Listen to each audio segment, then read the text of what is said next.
Welcome to the True Crime Cafe. Woo, woo, woo. Come on in. Have a seat. Pour up a cup of truth. Yeah.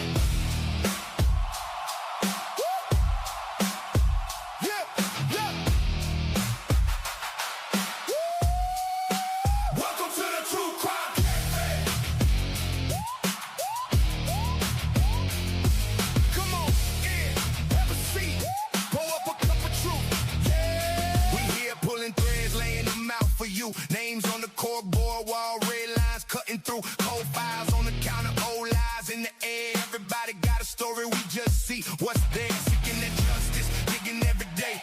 Every little rumor, every word they say. Nothing but nonsense spinning around this town. We break it down, turn it all around. Welcome to the True Crime Cafe. Come on in, sit down, press play. Pour a hot cup of truth, let it stay. We don't buy that script, they say. We're here pulling threads for you, peeling back layers on what ain't true. Stories being sold, narrative up and down. We flip that tail, put the facts in the ground. Late night, black coffee, eyes on the page. Somebody trying to profit from somebody else's pain. Clickbait, headlines, dancing on the screen. We cut through the chat to get back to what it means. Who wins, who bleeds, who's hiding the stain, who's laughing on the way to the bank off your pain. We chase that truth like a car in the rain. If the trail go cold, we light it up again. Whoa. Welcome to the True Crime Cafe. Come on in, sit down, press play. Pour a hot cup of truth, let it say. We don't buy that script, they say. We're here pulling threads for you, peeling back layers on what ain't true. Stories being sold, narrative up and down. We flip that tail, put the facts in the ground. Is it justice? Or just a show? Are they chasing the truth or chasing the glow in this room? We call that bluff, cause people ain't episodes that you binge and forget. Welcome to the True Crime Cafe. Welcome to the True Crime Cafe. Welcome to the True Crime Cafe. Come on in, sit down, press play. Pour a hot cup of truth, let it stay. We don't buy that script, they say. We're here pulling threads for you, peeling back layers on what ain't true. Stories being sold, narrative up and down. We flip that tail, put the facts in the ground.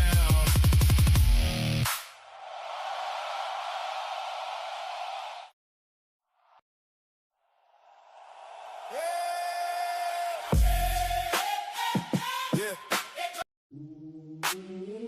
Yeah.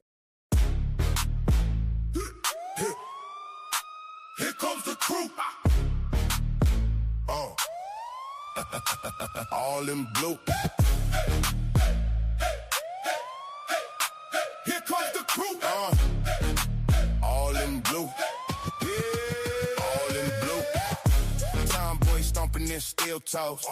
Candy talk slick, that still flow. Leah lean back, got real glow. SRB slide through, that wheel slow. Sassy Cassie with the side eye. Jesse Lynn hit him, watch him backslide. Christy Nevada with the wild ride. Lucy Morningstar, set the sky bright. Fizzy Snoop the 75, brain sharp. Cat cake cut deep, leave a faint mark. It's this chaos when the play start. Typically unique, bro. High art. Man got a plan that lock tight. The last 24, running all night. Randy B laugh, but the aim right. Molly Cat pounce when it's on sight, on sight. Here comes the blue crew, doing that thing, dropping that hammer, making it rain. Name on your lips, better watch what you say. Don't mess with the blue crew, move out the way. Here comes the blue crew, heavy that swing, dropping that hammer, making it sing. City on lock when they step in the frame. Don't mess with the blue crew, put respect on the name. We don't bark, we just walk through. Whole room hush when we talk truth. Every side street, no hoop. Every back row, feel blue. From the first light to the late shift. If you slide slick, that's a grave lift. Crew, tight knit like a chain link. Try break one, whole chain blink. Tomboy front, that pace set. Candy count wins like a paycheck. Leah, hold calm when the wave crash. SIB dry, never break fast. Sassy Cassie laugh, then it's lights out. Jesse lean quiet, then the light shout. Christy Lucy, all about that fight route. Blue crew stand tall, never wipe out. Never, never. Here comes the blue crew doing that thing. Dropping that hammer, making it rain. Name on your lips, better watch what you say. Don't mess with the blue crew. Move out the way. Here comes the blue crew, heavy that swing. Dropping that hammer, making it sing. City on lock when they step in the frame. Don't mess with the blue crew. Put respect on the name. Roll call, step up the squad. If you ain't down, back off, that's law, we don't break. We been still, that's true. One voice, one banner, blue crew. Hey! Here comes the blue crew, doing that thing. Dropping that hammer, making it rain. Name on your lips, better watch what you say. Don't mess with the blue crew, move out the way. Here comes the blue crew, heavy that swing. Dropping that hammer, making it sing. City on lock when they step in the frame. Don't mess with the blue crew. Put respect on the name.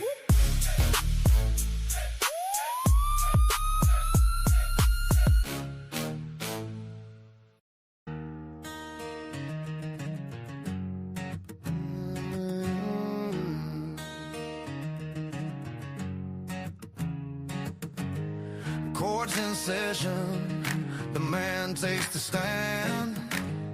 Here comes Billy Boy strutting in to shake his hand. Yeah, crooked smile, little wink of the eye.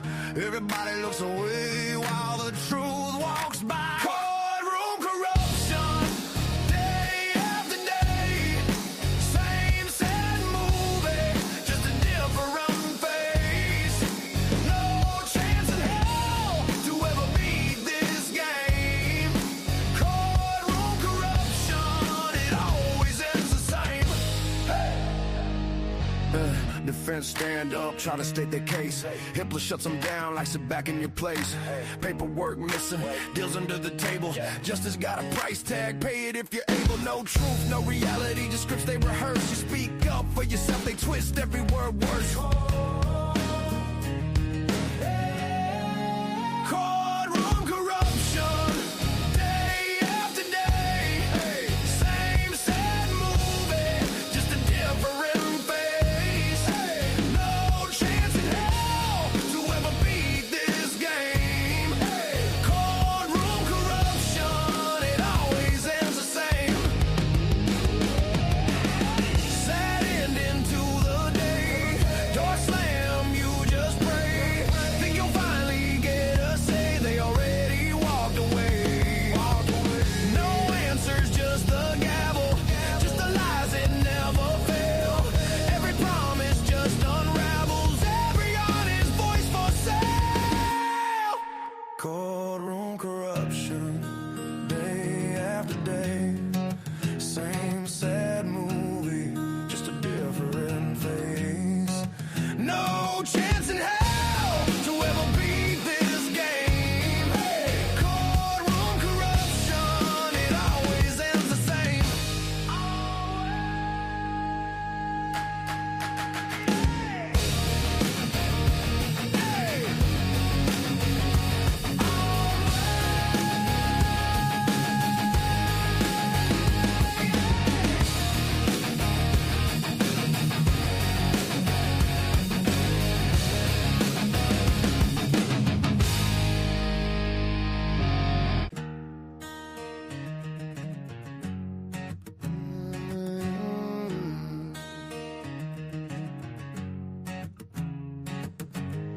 Court's in session, the man takes the stand. Here comes Billy Boy strutting in to shake his hand. Yeah, crooked smile, little wink of the eye. Everybody looks away while the truth walks by. Courtroom corruption, day after day. Same sad movie, just a different face. No chance in hell to ever beat this game. Courtroom corruption, it always ends the same. defense stand up, try to state their case. Hitler shuts them down like sit back in your place. Paperwork missing, deals under the table. Justice got a price tag, pay it if you're able. No truth, no reality, just scripts they rehearse. You speak up for yourself, they twist every word worse. Courtroom corruption, day after day. Same sad movie, just a different face. No chance in hell to ever beat this game. Courtroom corruption, it always ends the same. Sad ending to the day. Door slam, you just pray. Think you'll finally get a say. They already walked away. No answers, just the gavel. Just the lies that never fail. Every promise just unravels. Every honest voice for sale. Courtroom corruption, day after day. Same sad movie, just a different face. No chance in hell to ever beat this game. Courtroom corruption, it always ends the same.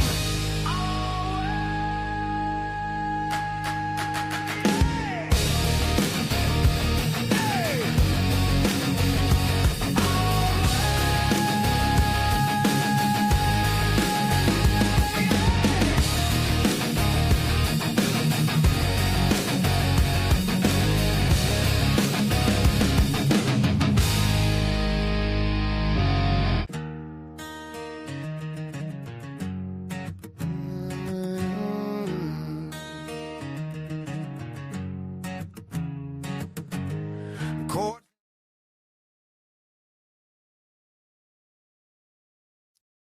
All right, all right. Welcome back, guys. Good to see you today. I hope you're all having a great day. Thank you so much for joining us.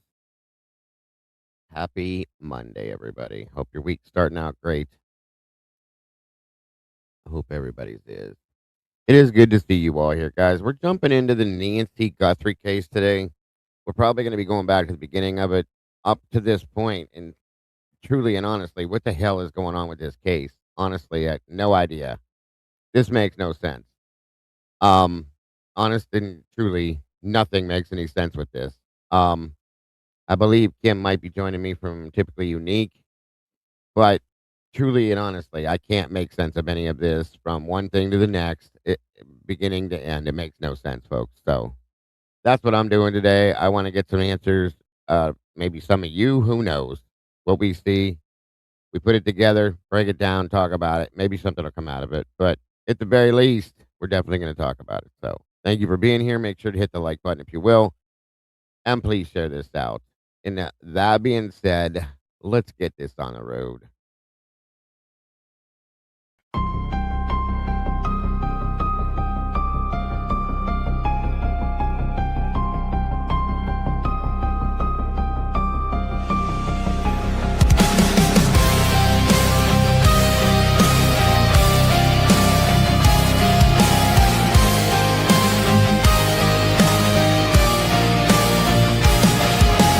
Neon lights flicker like broken halos. Whispers gather in the smoke-filled air. Tables carved with secrets and shadows. Every story's a wound laid bare. The kettle's boiling with a restless rage. Justice written on an unseen page. I sip the silence, bitter taste, waiting for the ghosts to show their face. At the True Crime Cafe, we serve up the pain they try to hide away. Pour another cup of the truth you crave. Raise your glass to the names they betrayed.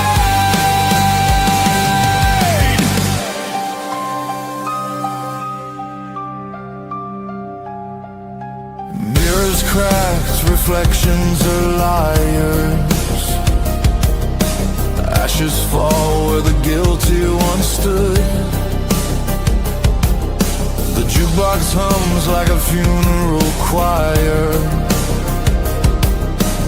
echoes pounding through the neighborhood. Every scar is a candlelit vow. We hunt the how, we demand the now. No more silence, no more disguise. We'll paint the night with sharpened cry. At the True Crime Cafe, we serve up the pain they try to hide away.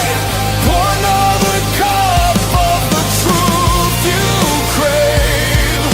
Raise your glass to the names they betray. This is not a sermon, it's a battlefield hymn, a requiem dripping from the bottle's rim. The guilty write stories in invisible ink, but we'll drag it all up from the edge of the break.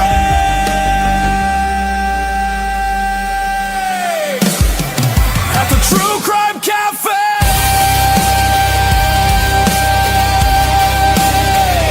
the reckoning burns like a black bouquet. Every shadow will pay. In the True Crime Cafe.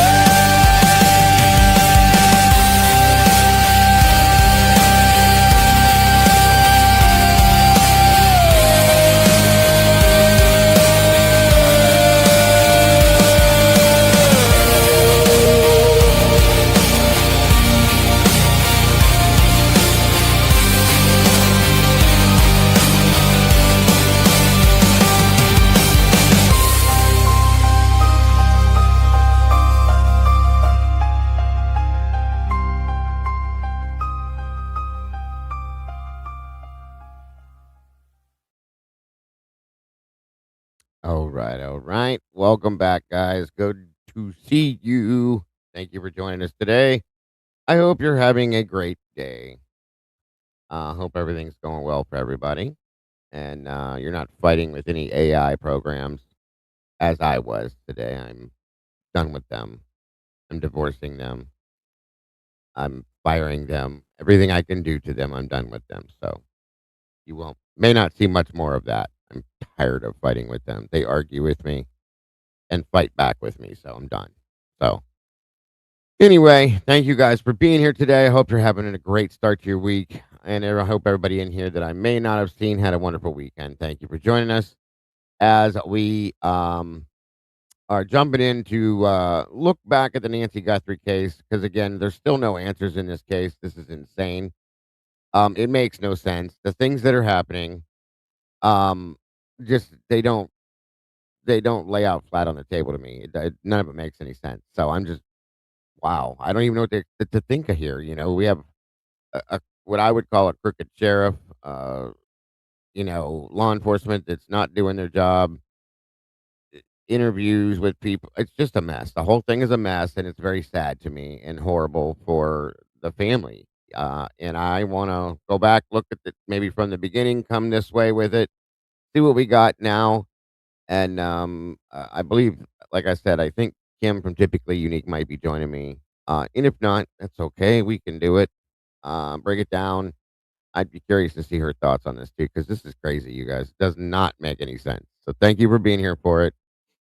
And I appreciate it. Please make sure to hit the like button. When you come through the door, kick it, punch it. If you're in the mood I'm in, probably break it if you want to. Um, and share it out. Let everybody know what we're doing in here. Please and thank you. I appreciate you all so very much. Tis great to have you here. Thank you to the Blue Crew for joining me. I appreciate you guys so very much, taking time out of your day to be here as well. All right. Who do we have being joining us in here today? It looks like Miss Rose in the house. Good to see you. Sleuth 75, welcome back. As always, Tomboy Charm, good to see you. Jesse Lynn, welcome to you. Looks like Miss Tandy's in the house for a little bit at least. Lisa Winchester, great to see you. Mandy Gillian, welcome back. Angie B, great to see you today. Blue Devil, welcome to you. I would actually like to play the drums to that song. A big forehead, big dreams. Wonderful to see you. Thank you for joining us. One made nut. Eddie, good to see you. Great to have you in the house, buddy. As always. Let me see here.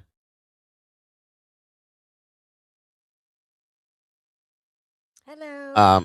Grace Kirk, welcome to you. Hello. Sorry, my phone just scared the hell out of me. Somebody from New Jersey wanted to call me. Mikey's in the house with the last 24. Good to see you, brother. Thank you. Rebecca Seidner, good to see you. Scully Skull, what's up, buddy? Good to see you. Miss Megastar, welcome to you. Miss Becca, great to see you again. Um, Altruistic Murder, wonderful to have you here today. Bang Bang, good to see you. I like that. Uh, think I got everybody else. Yes, I fixed it. I all my critics in here. Good Lord, if I say something, if I mispronounce something or spell something wrong, I have never seen so many. They're right there. You think everybody? I have teachers in here. That's the problem. They catch everything. I have to tell Tomboy I got your picture and I love it. Oh my gosh. I saw that. It's, Wasn't it cute? it's my With the goose. donut, the coffee, and all that. Yes. It's so Hangman. It is. She did a great job, as she always does. Hi, Norman. Welcome to you. I'm done with. I'm just letting you know, Kim. I'm done with AI. I'm done. What happened? I had a full blown fight argument with my AI programs this morning. I was sitting here, which is why nobody could reach me through the Discord. I was having a full blown argument. Like I almost threw my soundboard behind me. I almost threw the screen in front of me, through the window in front of me. I was swearing, yelling, stomping, banging things, and it was arguing back with me, like telling me I was wrong when I could literally see the words it was spelling wrong, and I think I swore at it. I called it stupid. Everything. I'm done with it. I had the same experience. I think something might be going on with AI. So I asked it something about I was looking for a list of like upcoming court cases or something, and it knows that I follow the Idaho 4 because I'm like making stuff for it or whatever. It just knows. And it was telling me that Brian's trial, the pre-trial was upcoming or something. Like, and I'm like, he took a plea deal. Like, and it was like, no, there's a I was like, Well, I forget what I did. I like posted something that was like, oh no, no, no. I told it to like do a Google search or something. And then it came back and said, oh yeah, you're right. Like, where are you that's getting what your I'm talking information about. from? This they're talking about proofreading and stuff, right? I do proofread it, and I knew it was wrong, and I said, I need you to go back in and fix these words and replace this word with this word and do this and do that. And it said, I did that. I said, no, you didn't. It's not. It's spelled guest, like special guest. Some weird word in GEST. That's not guest. This and that. I mean, I screwed up myself on my title for my actual live, and I forgot to add the C into Nancy. So that's me. No big deal. I fixed it. So Oh, I I know go, what it is. It's you were doing like a thumbnail or something. yeah, yeah. I was It doing has actually. a hard time with words and images. Like it does have a hard time with that. Like Well, it it needs to that's stop having on a hard time because it's giving me a hard time, and I'm about to have a damn aneurysm with this shit. As it's arguing with me, telling me that what I just told it was wrong, and I know I know how to spell. Okay, this was ridiculous. It was just back and forth, and I'm like, and I even said this. I said, "You're a damn computer. Stop arguing with me." There Oh was god, no response to funny. that, so I must have insulted it maybe at that point. I don't know. I wish I could talk to Microsoft because I'm over it. I can't. It's so irritating. The image came out perfect. Okay, the image was great. I even sent you one, I think, to show it to you. And Yes, I saw it, but didn't like click on it yet. right, the initial image was fine. So I was trying to animate it and make it into a video to put up as a short video for advertising purposes, so on and so forth. And I did. As I'm creating this, the image was perfectly fine, and it did the whole animated thing where everybody turns and looks at each other and all that fun stuff. And then I was putting the wording in. Nope. It did all sorts of other things that it wanted to do. And I think I created cuss words today. Literally. And then I finally think it was gonna get it right, and it said, "You're gonna need to wait for an hour or till tomorrow." I said, "Are you what?" Yeah. Yep. I went nuts. I went Yep. nuts. Times me out all the time too. And then they're coming into the chat here telling me, "You need to fix this, you need to fix that," and they're talking about I tried to message him, I can't find him. You couldn't find me because I was in here arguing with the computer for 2 hours. Like, oh my god, you guys. Talk about nervous breakdown. And I said before, I'm never gonna use this stuff because I don't like the way it does things, so on and so forth. But when I started to use it and it was creating the things it was, I said, "This is nice, it's Mhm. easy, and I like what it does," until it starts arguing with you like it knows more than you do. Very unhappy. Very Yeah, unhappy. that's funny. We've had Very. I mean, frustrating, but funny. Yeah. So unhappy. So unhappy. I was not happy, but anyway. But I got through it, and here I am. Well, and you have, like, the thumbnail as your background up here. I like that. This Is that one was fine. I did this one earlier, and it was very simple. It depends on Yeah. which which one I'm using too. One of them's in a good mood one day, and one of them's not. I'll use Gemini one day, and it's perfectly fine, and it does all these wild like that. Remember that for the verdict room we did with the headbanging, where we were headbanging and all that stuff? That was I added 4 words to that in the prompt, and it did all of that, and I went, okay. Yeah. Today I write a whole paragraph out for this thing. I say the word please and thank you and everything, and it does that. I'm like, oh, we're gonna do this, okay. And ChatGPT always has an attitude with me. I named it Jose because I name everything Jose. I don't know. Um, and it's always got some kind of a smart ass comment to make to me. It's ridiculous. I'm just like, but Gemini's usually okay. Gemini went haywire today too, and I am just like, I'm done. I took down the video. I was gonna put it up, and then I was like, there really are quite a few mistakes on it. I left it up for a few minutes, and I'm like, maybe it won't be noticed because when you push play on it, the words change and things open up on it, and it starts moving. No, it's too much. It's obviously it's very noticeable because everybody noticed it.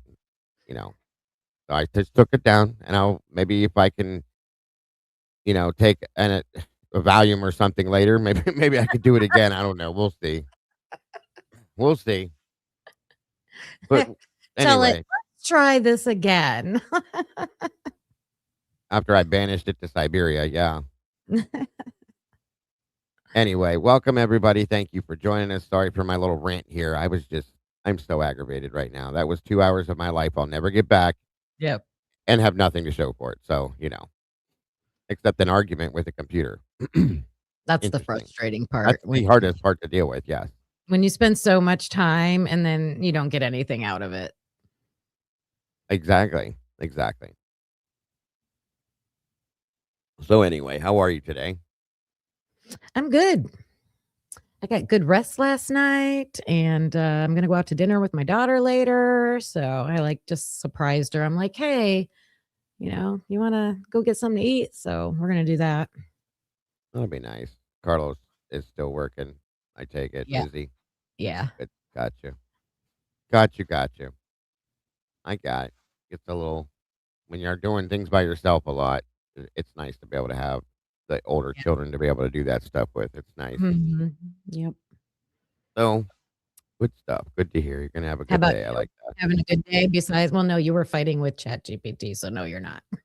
No, that completely ruined everything. Everything. Until I come in here with you guys, so I'll be good by the time we get out of here. That'll be nice. Welcome, Miss Paula. Hangman, good to see you. Thank you for joining us. I went to bed early last night too. I like 10, 10:15. That's early for me, especially lately. I wondered why I woke up at 3:30, and I was like, my wife, my wife looks at me. She goes, "What are you doing?" I said, "I don't know what. Why?" She's like, "Go back to sleep." I was like, "I can't. I'm awake." She was like, "Lay down. You'll go back to sleep." She gets up for work around 3:30. So Uh, are you one that can wake up and go back to sleep? sometimes, depending on how tired I am. So Yeah. it depends. I did this morning, thank God, because if I'd have been up at 3:30, I wouldn't be sitting here right now. There's no way. So, Miss Paula, Hangman, Witchy. I don't think I missed Michelle F. Good to see you. Scorber, hello. Connected? Yes, we're connected. Grace, I think I got everybody. 73 people in the house. It looks like, and 44 likes. It'll catch up. So, let me see. A good number. I didn't have too many on today, like maybe in the 50s. Well, when we cover something different, you know how that works. Yeah. We'll see. We'll see. But I can't with this anymore, Kim. This case drives me nuts. We talked about this last night a little bit in the Discord. It's driving me insane. I don't understand how this is going the way it's going, and there's no answers to anything. So, um, like I told you last night, I kind of want to go back to the beginning of it a little bit, start from there, kind of talk about it as we go forward, go through the interviews with Savannah, things like that, and just see what maybe we can see something from the outside. You know what I mean? It Absolutely. it just doesn't make any sense. I mean, one thing I will say I absolutely understand is that if this sheriff would not have been involved, I don't think we'd be sitting here now. I think there'd have been a lot more answers and a lot more things going on with this case positively, but here we are.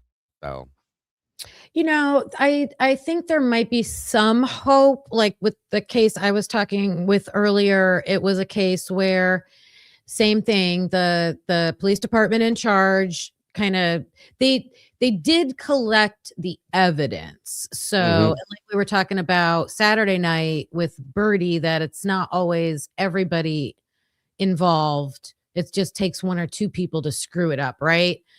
yeah, So in that absolutely. case, there's hope that at least if the evidence is there, all it would take would be to get the right investigators involved. So I hope, you would think that would already be happening in the Guthrie case, like if the FBI has taken over or whatever, but I don't know. You would think, honest to God, you would think. Yes, I agree fully with that. It makes no sense. So, what I wanted to do today with this one is I'm going to show you where I believe the chaos starts at. And we're going to go back to, we all know what happened, okay? Welcome, Buffalo. Good to see you today. Please make sure to hit in Turkey Creek. Good to see you guys. Please make sure you guys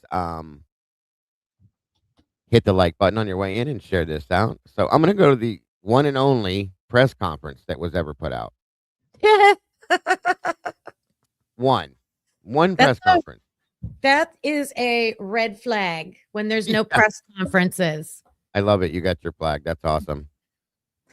When there's no press conferences, that's a telltale sign. That's a huge red flag, like the size of my house red flag. Yeah. Like one press conference, and it's been, where are we at? 60 some days now? I mean, come on. No, I didn't, Tomboy. I have No problem. No props. problem, Kim. Yeah, she did. She got props going on. It's awesome when you got props. You can wave the red flag. Problem. Yes, Yeah. I love that. It's a good idea. Um, so we're gonna start with this press conference with Sheriff as I call him. One of the major problems in this case, we all know when, and I'm not gonna go back to, for the news and stuff because we all saw when she was abducted, all that kind of stuff. We're gonna start with this and listen to the things he says and what we know that they did, meaning opening up the crime scene as soon as they did and things like that. Welcome, Smiling Sleuth. Good to see you today. Mm-hmm. And I'll look at it, Tomboy. Yeah, it was. I agree with that fully. It was a disaster as well. It's a joke. It's a joke. Um, so, and I'll explain to you my thoughts on this gentleman. I have deep thoughts about him, dark ones too, because I have at this point come to the conclusion that this gentleman, and it's all by his own doing. Okay, I don't want to feel the way I do, but it almost to me feels like he was helping them. You guys, with all the dumb things he did, the way that he handled this, it looked like he was helping the people that abducted Nancy Guthrie. It's ridiculous to say it, but is it because of his own personal actions? So I'm going to start with this. We're going to review this. How long is this again? Okay, it's not too bad, thank God. Obviously, it's not because he didn't have much to say. So, welcome, Eddie. Good to see you, buddy. Thank you for joining us. Let me know if you want to join us up here. You're welcome to. Just let me know, and I'll give you that link, bud. But we'll start with this. I would definitely like to hear Eddie's thoughts on this as well. Ric Flair. He does look like Ric Flair, doesn't he? Whoa, that's funny. Or woo, whatever he does. I can't remember. It's been a long time. That is what he did. He does look like Ric Flair. Oh my! He does. He I'm just needs wait. the robe and a little bit Yes, longer hair in the back. right. I'm waiting for him to rip his shirt off. Woo! Woo! There you go. That's funny, Eddie. I used to watch wrestling. That's I did funny. too back in the day, and that tells you how long Ric Flair's been around. What's up, Hemi? Good to see you. Um, all right, so let's kick this off and listen to this nonsense. See what we pull out of this alone, okay? Because this press conference alone, in my opinion, is a disaster. To start there, so. And if you want me to stop Kim, back up, freeze it, whatever you need me to do, let me know. I will definitely do that. But Okay. here we go.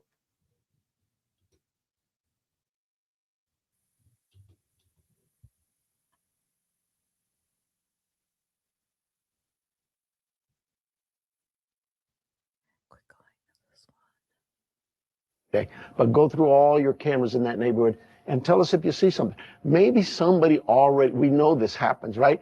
Oh, I saw something suspicious, but I didn't think it was worth calling in, so I didn't call it in. Well, Good to see you, North Carolina Mountain Man. It's been a minute, brother. Good to have you here.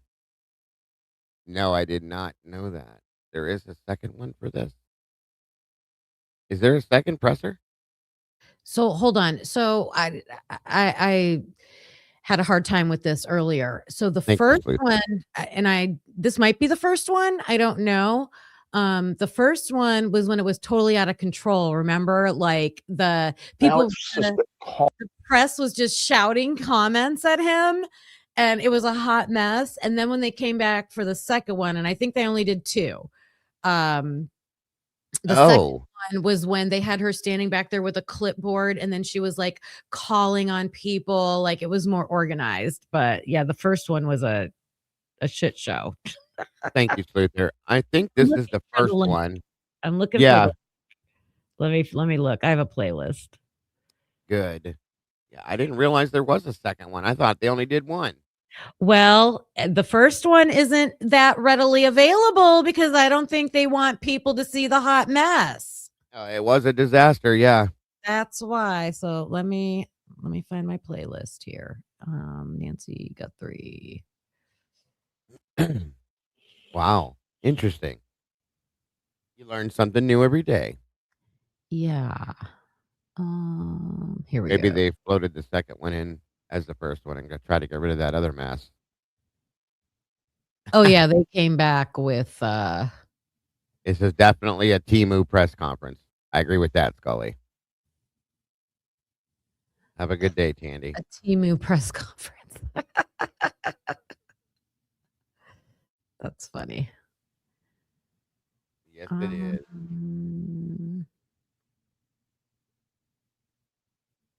Yeah, he doesn't look like he has a clue what he's supposed to be doing either.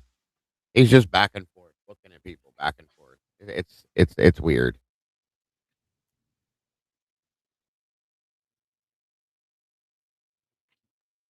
I think is yours like 51 minutes? This one is 25 minutes and 23 seconds. Let me see. Emu Ric Flair too. Mandy said yes. They'd probably be better if they put Ric Flair in the sheriff's position in this county.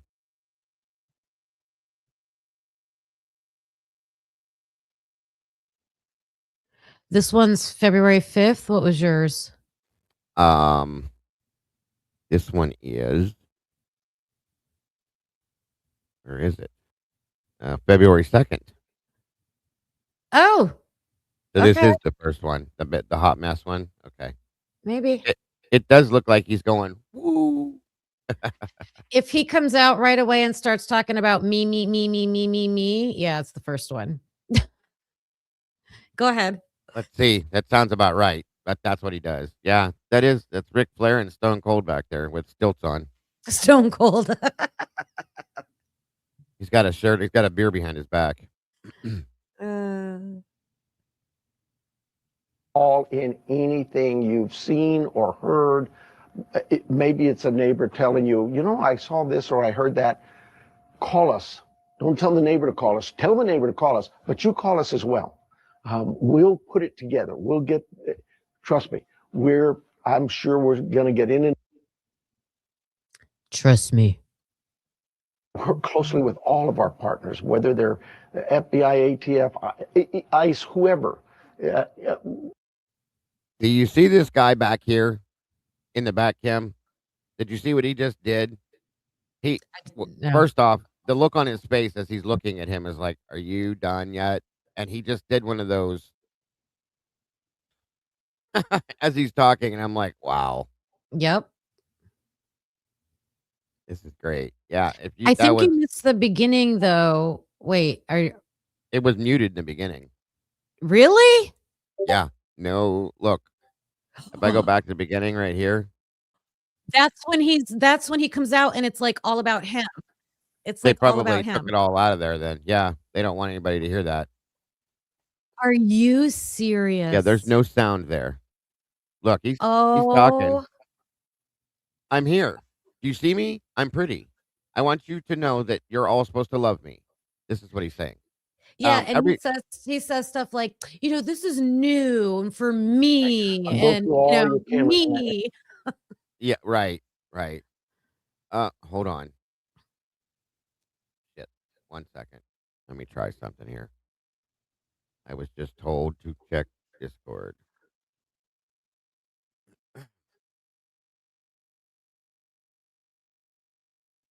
I think this is the same thing, but maybe there's sound to this one. Come on, load.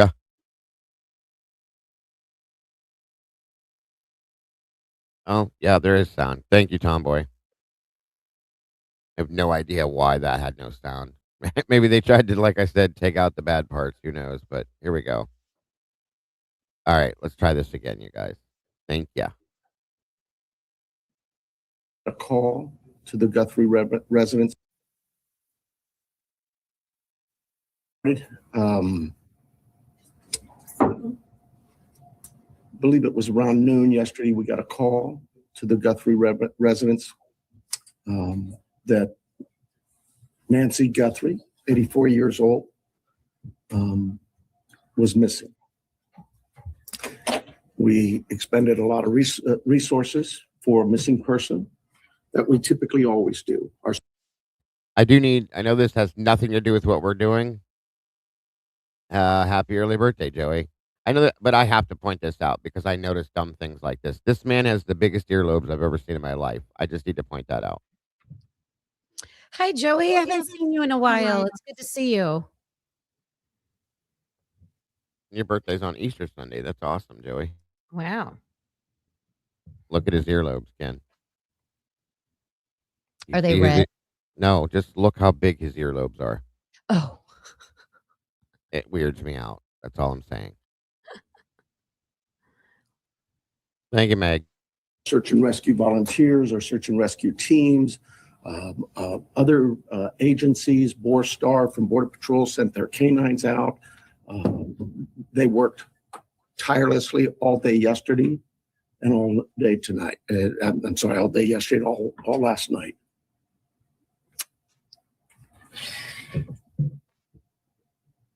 To no avail. As I said yesterday, we saw some things at the home that were concerning to us. We believe now, after we process that crime scene, that we do in fact have a crime scene, that we do in fact have a crime, and we're asking the community's help. This community has always stepped up to help us solve some pretty tough crimes. I'm looking for that again. This is a 84-year-old lady who suffers from some physical ailments, has some physical challenges. Joey, this is the first press conference that they put out. This was from February 2nd of 26. Yeah, there's nothing really new in this case to go over. So it's like, No. okay, let's go back and like see what Yeah. they have, what they said. Yeah. What we missed, what makes sense, what doesn't. I'm going to cover Savannah's interviews as well. That does give some points of interest. But I want to start here just so we can see, in my opinion, where the mistake started at, truly. Is in need of medication. Medication that if she doesn't have in 24 hours, it could be fatal. So we make a plea to anyone who knows anything about this, who has seen something, heard something, to contact us, call 911. We don't need another bad tragic ending. We need some help. Our team is the best. I couldn't speak any higher. I think you know that. We have done some great work with our partners in the Valley. You know, this community, I have to give a lot of thanks to our law enforcement agencies all across this Valley, whether it's the Tucson Police Department or some of the smaller agencies. They've all reached out. They've all offered to assist. The FBI, all of them. We work so close with them, and they are all plugged in. We'll continue to work closely with them. But what I really need is I need this community to step up and start giving us some calls. Let us know if you've seen something. We are right now at a time, and I apologize, everybody tells me I talk too softly. We are at a time where, in this investigation, we're now moving forward where we need to depend on technology. You know, our license plate readers, our camera systems throughout the community, anything, everything. And we will download all that data we have from. Now, one of the first things I'm going to call out where he just said, we're at a time and a point where we need help. Okay, he's asking for help, but wouldn't let the FBI help him at all. Okay, but he's telling the community he wants help from them. But you have an agency that's willing to help and could help and would have made a big difference, but he won't allow that. He wouldn't allow them to. And it's day 2. Like, you Right. shouldn't even be done processing the scene, probably. It's day 2, you guys. And okay, I wrote down that he said, we're going to depend on technology. Okay, we are almost 6. I don't know the exact day anymore. We got to be close to 60 days. 60, close to, yeah. Where's the data that you collected? So you knew on day 2, we're going to go for license plate readers. We're going to go for videos in the community. Like, well, I'm hoping they have it, but just haven't done anything with it. Well, they're doing that on day 2 is a problem for me as well. I mean, what investigation had been done at this point, if any, in my, day number 2? And he already sounds exasperated to me. So we're reaching out for help for this. We need help with that. We're looking at license plate readers, this, that, and everything else. It doesn't sound like they have done much of an investigation at this point. I wasn't there. I can't make that as a clarified statement, but usually when we're at this point here and they're saying stuff like this, it's been what, a week, and they're almost kind of like they've exhausted all their resources and so on and so forth. But this guy did this all fast backwards, in my opinion. You know what I'm saying? Like, this is just not. He doesn't seem like, the look on his face, in my opinion. This is again my opinion. He doesn't seem to look like he knows what he's doing. He looks like he works at a bake shop and he's giving a press conference in an abduction or something. You know what I mean? And he's stuttering through the whole thing. There's no confidence here. Absolutely. Yeah, he's like blubbering through it, and he's not providing information. No. What's the purpose of a press conference? It is to provide an update and to give information, and he just doesn't have any. I mean, he said she needs medication within, did he say 24 hours? Yeah. I thought he Or said so, 24 hours. or she can die. Yeah. Or it'll be fatal. So right off the bat, he's like, to me, giving like almost an excuse or something. Yeah. Like, Right. Yeah. um, And at this point, he opened the crime scene up within the first day, you guys. That's a huge mistake, in my opinion. Should have not done that right away. And then we're here doing this. And like Kim just said, he's not doing anything more than the news has already done. This is not. We could get the same information from the news. We knew all that already at this point. So he's not providing any new information. He's not providing anything of any help, in my opinion. So. and just one more thing, like in my opinion, people that come out too early, like this isn't after the case is closed, and we know we laugh at all the law enforcement when they're like, we'd like to thank ourselves for the great investigation we did. That comes after you Sure. solve an investigation. He's coming right out the gate like, oh, I have great investigators, and it's almost like, Yeah. this isn't the time, I don't think, to be No. doing that. Like, You the are correct. purpose is to give information. They haven't done anything yet. That's the problem. You are absolutely right. There's nothing for them to be praised for. So at this point, no, wrong point, wrong time. I agree. It's almost like getting ahead of it. Yeah, of course. I'm going to say I think- how great everybody is ahead of it, even though we haven't done anything yet. Well, we know this guy has got the biggest ego on the planet, so he probably anticipates nor expects that he's going to this is no big deal, a drop in a bucket, I got it. And that's how he's presented himself from the beginning. So yeah, that's probably what he's doing. Yeah. People like that don't feel like they have to do the work. They just talk, but they don't really do anything. And I think he expected this to fall in his lap, Kim. I do. I think he just expected to come out here and tell everybody what the news already told us, and then the answer was going to fall in his lap without having to do anything. And that is not what happened. So, yeah. The home from different pieces of technology we've gotten, and we will use that to our advantage.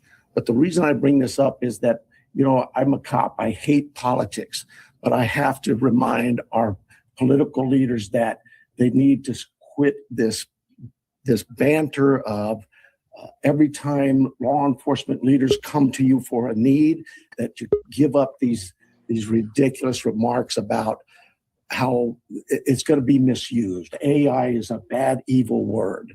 The cameras are very bad and evil. I'm tired of that.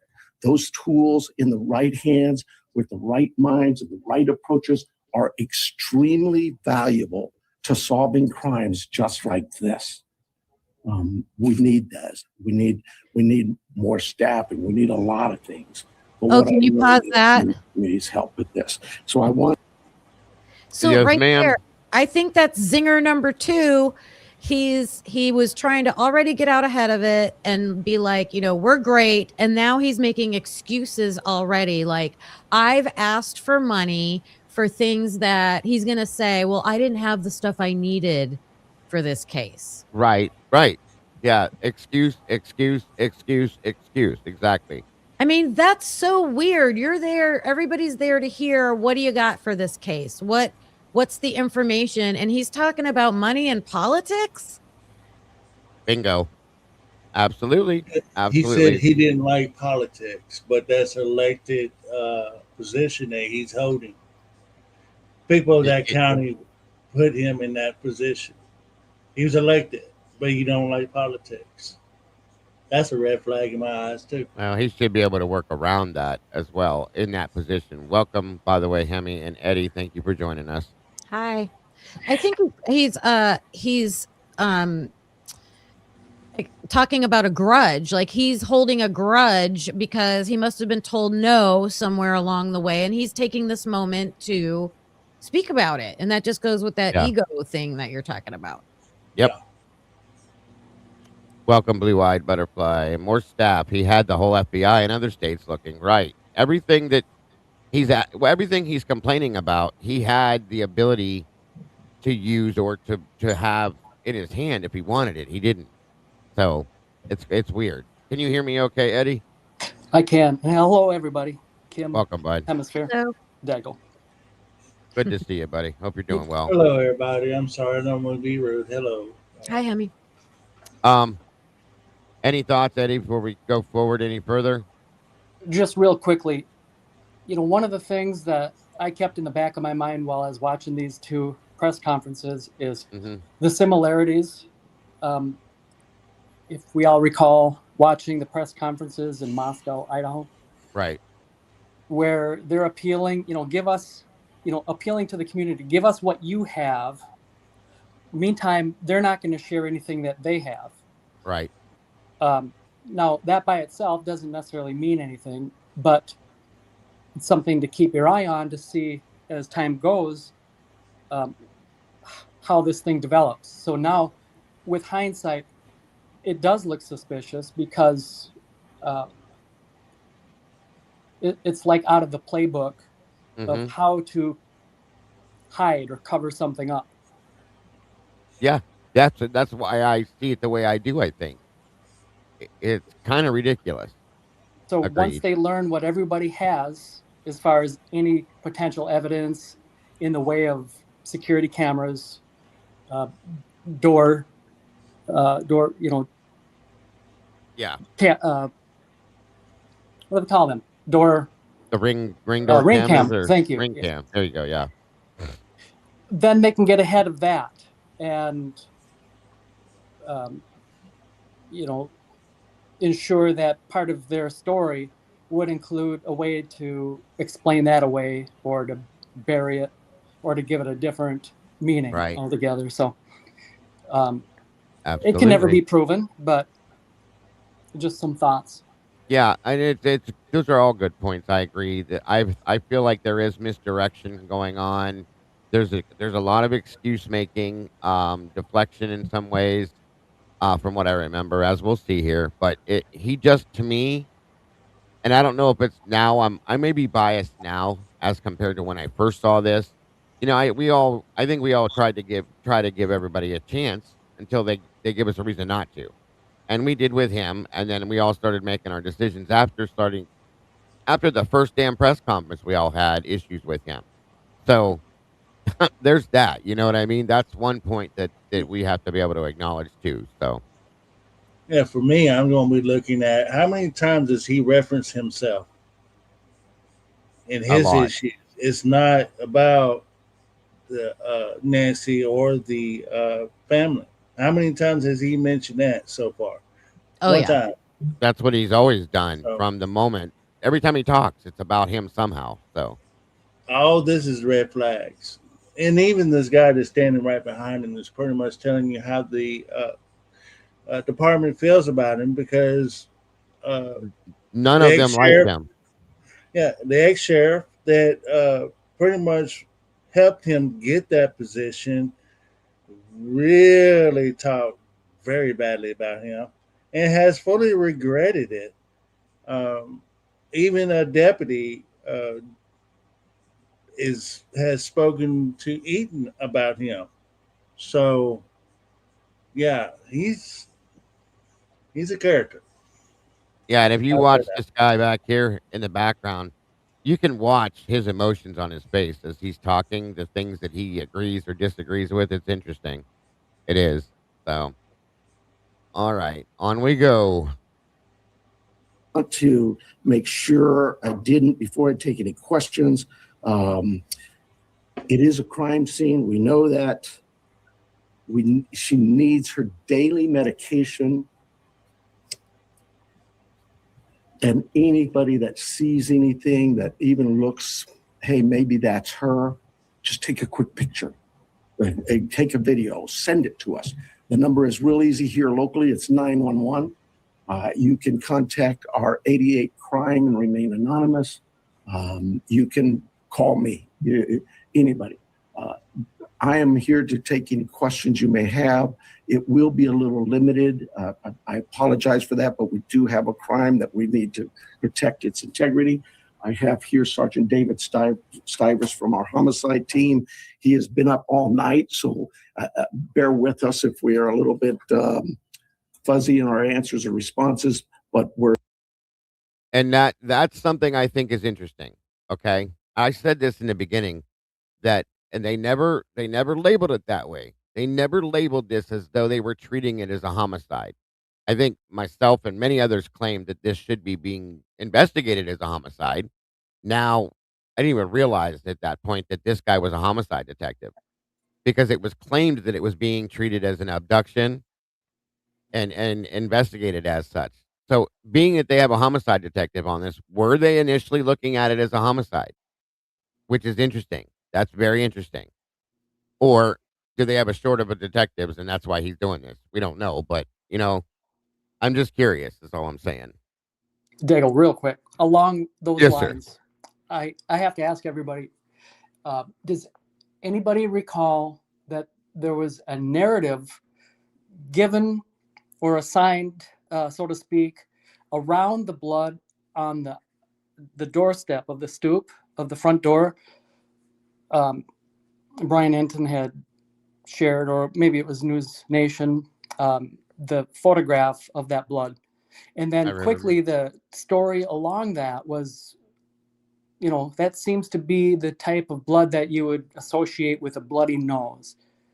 Right. The bloody nose story to That was the explain away the narrative. blood. Everybody recall that? Definitely. Suspicious, right? Yeah, for sure. I'm no expert, but that's quite a lot of blood. Oh, agreed. And I said when I looked at it, and this is only based on my experience with like types of blood and seeing things, I looked like as though it was something that may have been spit out too, possibly because of the bubbling and stuff with that. But that doesn't mean that's what it is. But yeah, to say that, to make that claim that early on is interesting. I'll just say that. Yeah. And again, I'm curious to know how that originated. That came from somewhere. There was like moment one when associate the blood, get this out to the public, associate that with maybe a nosebleed. Mhm. It's downplaying. It's minimizing what really it Definitely. is. Definitely. And they left out the blood inside the house, if you remember from the beginning. That didn't come out till way later, and quite a few other things. So it makes me wonder, truly. Yeah. There's a lot of people that have said that he has hidden things since the beginning from this. And it's still being said now by experts that are watching the things he's been saying and stuff. So there's that too to think about. But yeah, Last, that's a and this good is point, real Eddie. quick. We're just going to keep a tally of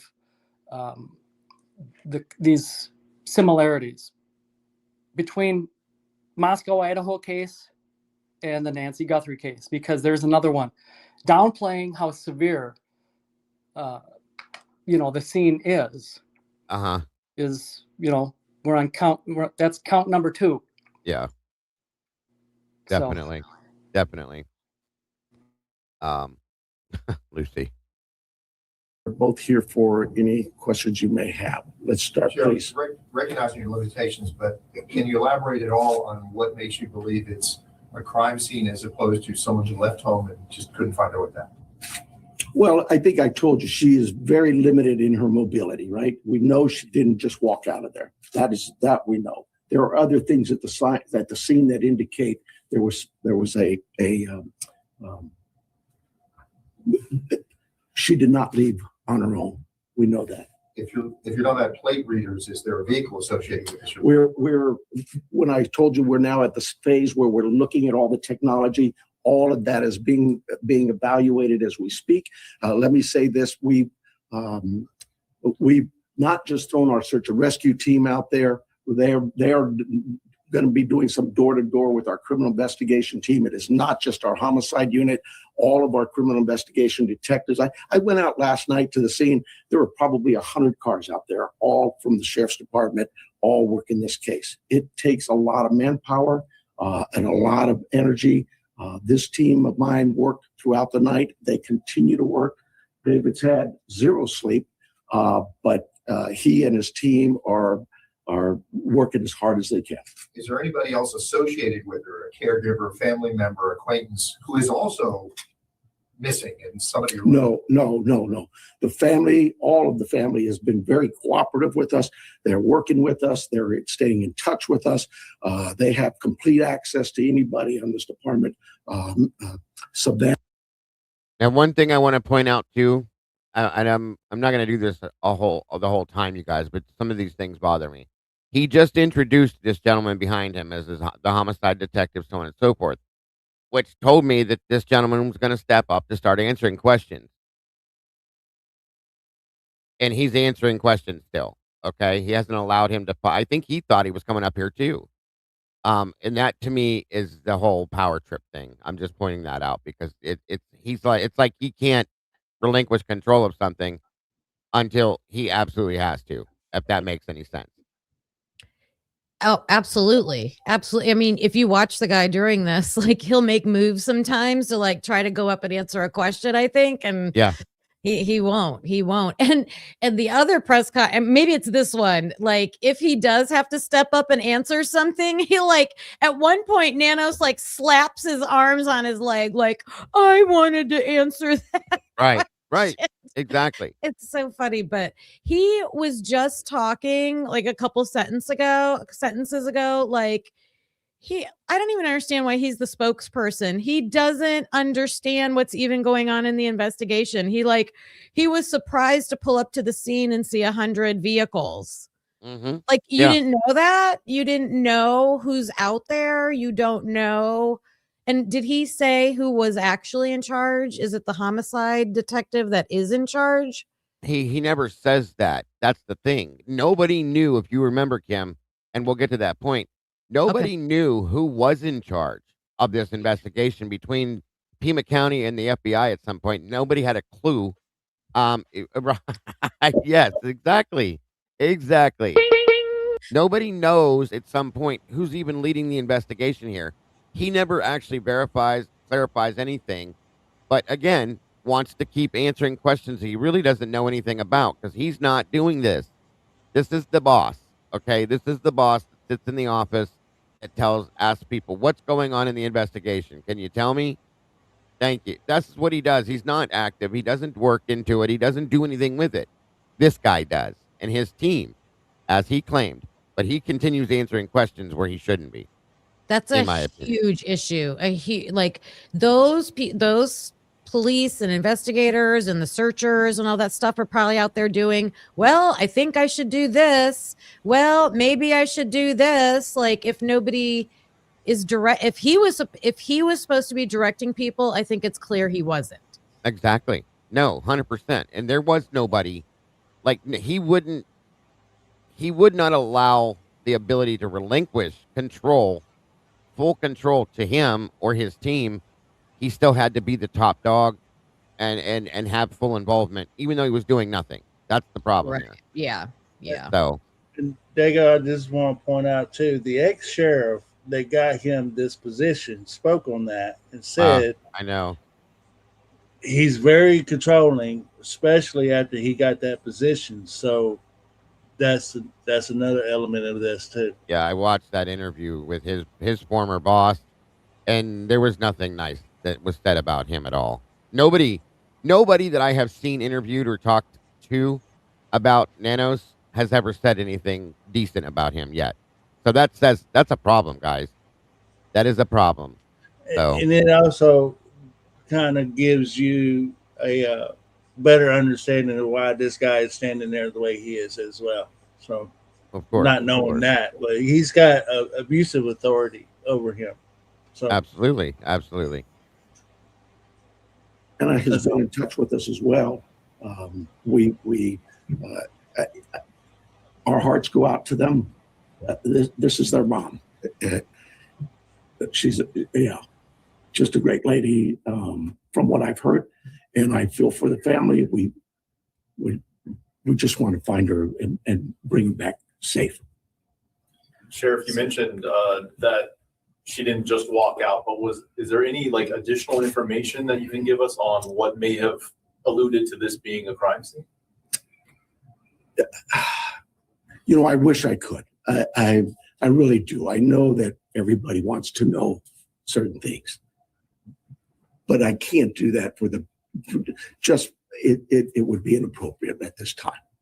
Are there signs of breaking and entering or any forced entry, anything like I'm that? not, I again don't want to get into that. David, can you see anything here?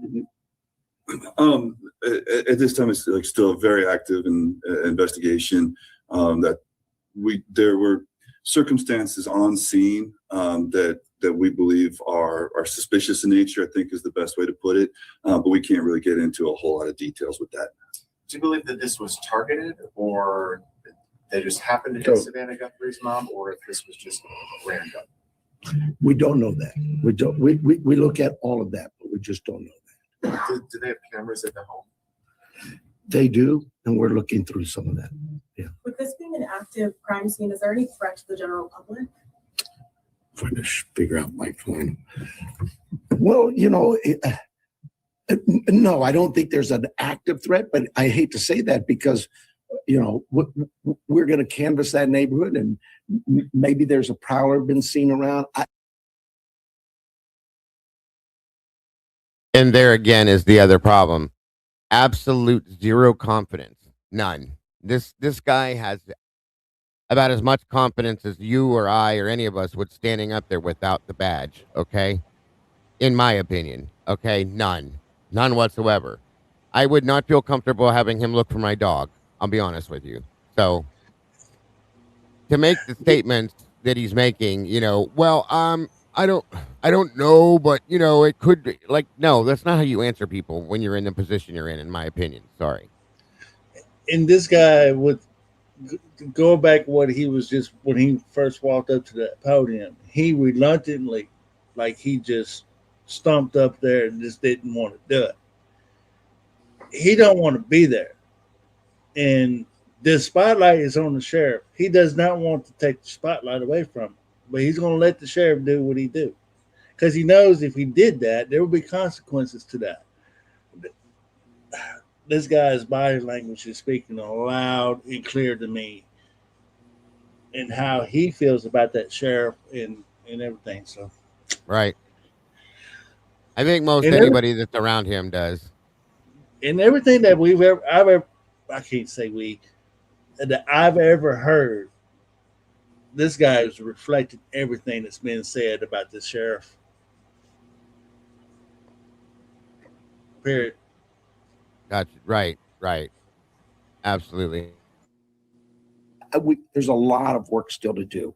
We don't have any indication that that the public is in danger. And what does that search look like today beyond what you've already told us about last night? So we have shut down our search and rescue mission, and we've sent them home to rest. They were out all night. Look, we put all our air assets into this, our drone systems, our aircraft, our helicopters, heat sensors, infrared, everything we've thrown at this. They're going to step aside. We'll call them out again if we need to do more searching. But right now, we don't see this as a search mission as much as we do a crime. Does anybody else in here think that happened way too soon? This is day number part? The search and rescue part. Day number 2, and they shut that down completely. Oh, to shut it down part? Yeah, they're shutting it down. I think that was too soon. But what's the search for? I mean, is it Well, a search like that, you would have like a lead, and it wouldn't be aimlessly because there would be a specific area. It's not just a general search, because how far out would you go to Phoenix, Flagstaff? Well, I mean, where does it end, right? What I'm reaching out at is that this is a desert area. I think they should have kept things in the air, looking for like disturbed dirt and things like that, at least for another day or so, while the other people are doing what they're doing. At least air support to look for that kind of stuff, because again, it's a vast desert area. We don't know, something could have happened to her that day, that night, and they could have buried her in the desert because of how vast it is all I was thinking on that. That's all. But they're trying to sell this abduction thing, not a homicide and a burial. Yeah. No, I agree. I agree with I that think part. it's what it is. I think it's just part of the narrative. Like, they know that, because again, they just asked the question about, the media is trying to ask the question: is this targeted? Is the community still in danger? Right. And notice the similarity between Moscow case and this one, where they know that it's a targeted thing, but they're not going to come out and say it, because that would be admitting to they know probably the motive, which I think they do. But that aside, they can't commit to that everybody is safe either. They're trying to say it. They're trying to get that message across, but they can't be absolute about it. So they're being very vague. So when you look for patterns, we got so many patterns still. And then this search is probably just to show the effort of, it's like a finger drill. Like the search is meaningless, but we did it. Look at us, right? Give us a credit for doing that. We're doing all we can here. And lastly, I just don't interpret his mannerism as being incompetent and uncomfortable up there. I think he's just trying to be as vague as possible. And that could be too. That could be too. Because they know, I think, so much more. I agree with that. I do. Because think of it. What is the motive for taking someone that age? I don't know that he knows it, but I think that his team behind him, that guy and the rest of them, might. I don't know, but there in turn he would have to know what they know, I would guess. So yeah, I understand what you're saying. I have two things. So first of all, we have to remember this is before the ransom notes come out. Right. So they don't know for sure what's going on yet. And then the other thing, Eddie, did you ever get a chance to watch? Did you see the video where this sheriff's former boss spoke about him? It's been a while. I think I did. Okay. At that time. Yeah. Because I think that's like impacting my It is with me. It is with me my too. Perspective of how he's talking, like hearing, and we've actually heard from a couple different people. We heard from someone who worked under him that he took out a major grudge on the guy. And then we heard from the guy that was his former boss. So like a couple different people have come out and said basically the same thing about like just his personality and how he operates. Right. So I think it throws an automatic bias into this without even trying to, because he's been labeled as so arrogant and so egotistical. When I think every time he opens his mouth, I automatically go that direction with it, unfortunately. So yeah, I agree with that. That's all. Sheriff, can you tell us a little bit about that map?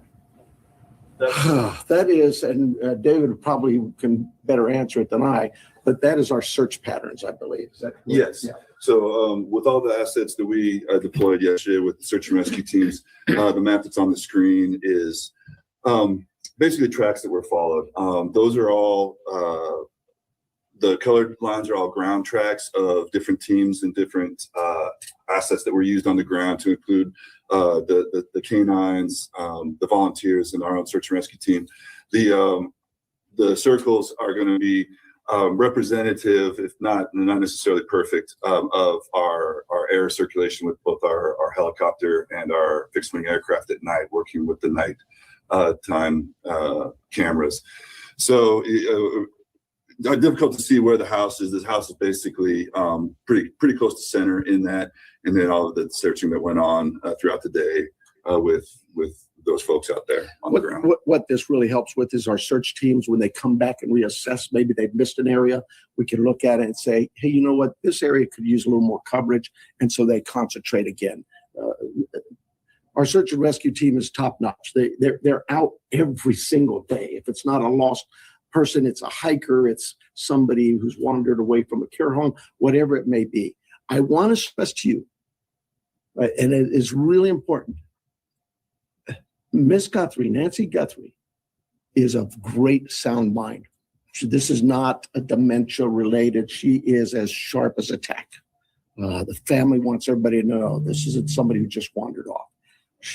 Her physical limits are based on just age, and we get old, and so it's more physical. But clearly, she is as sharp as a tack.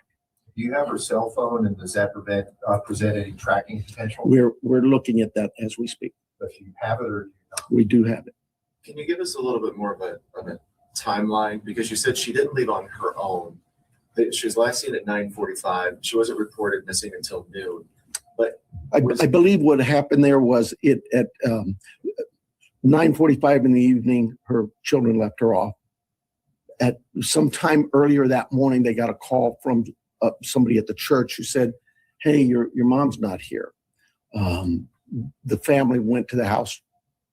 I'm thinking they spent some time looking for her themselves before they called us. So I'm guessing maybe they got there around 11. So they did some searching and realized we need some help, and they called 911. Do you have any idea what time Nancy would have been taken from the home?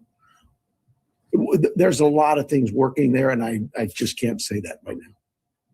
Has Savannah Guthrie, has she had any threats to herself at all? We've spoken to her. We'll continue to work with that.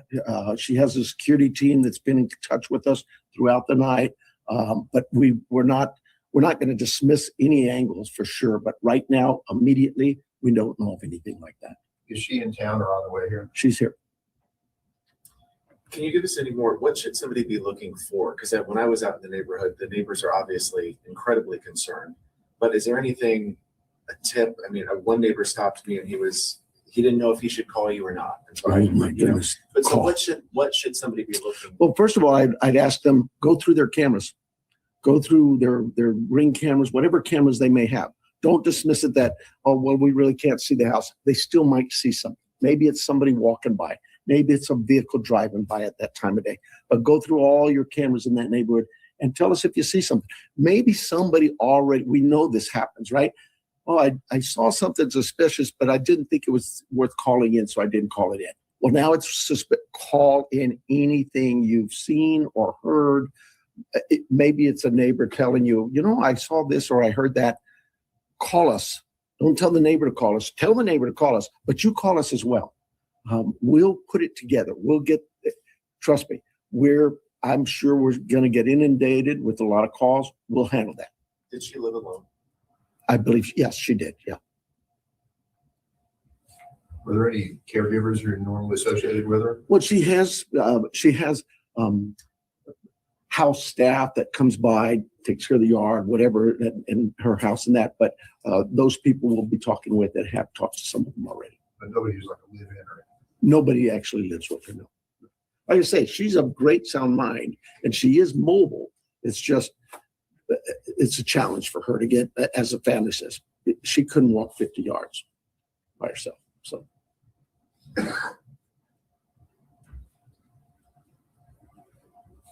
What else? Somebody asked about the FBI. I'm sorry. Somebody asked about the FBI. Like I said, we work closely with all of our partners, whether they're FBI, ATF, ICE, whoever. We know that they have certain capabilities and certain resources, just as we have certain capabilities and resources. So yes, we'll continue to work with them, and they've offered assistance to us. We accept that assistance, and we offer assistance.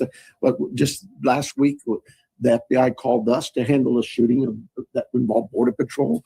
You need to know that. That's just day-to-day routine work for the law enforcement. It's obvious that he's lying there.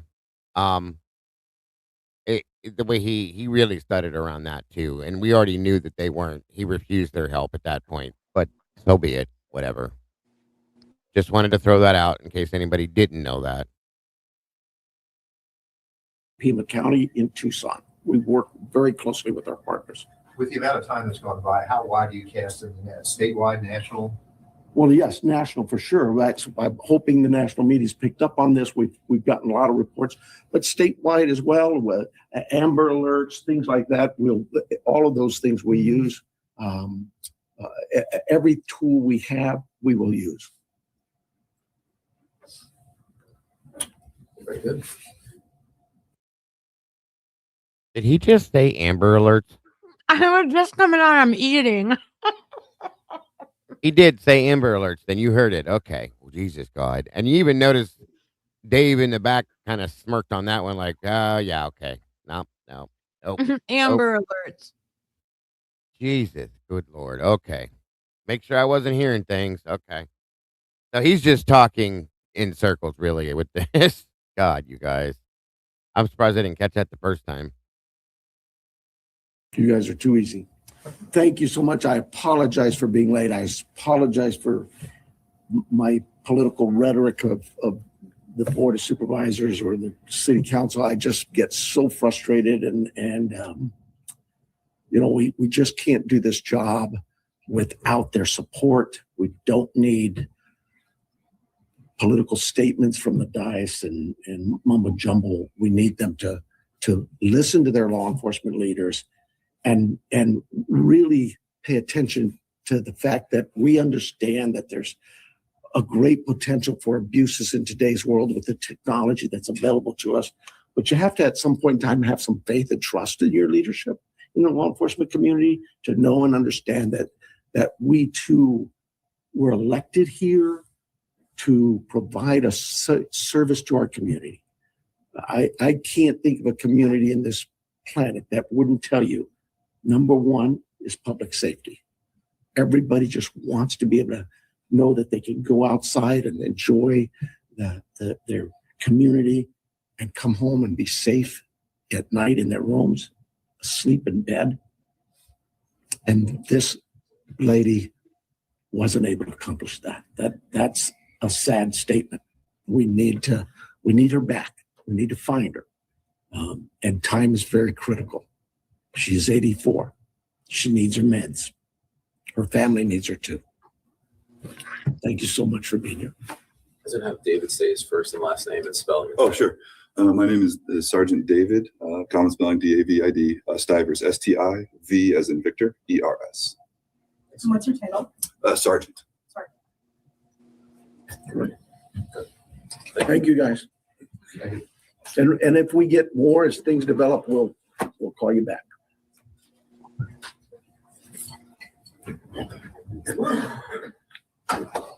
I hope I talked loud. Thank you, Sheriff. So he didn't even let the sergeant talk.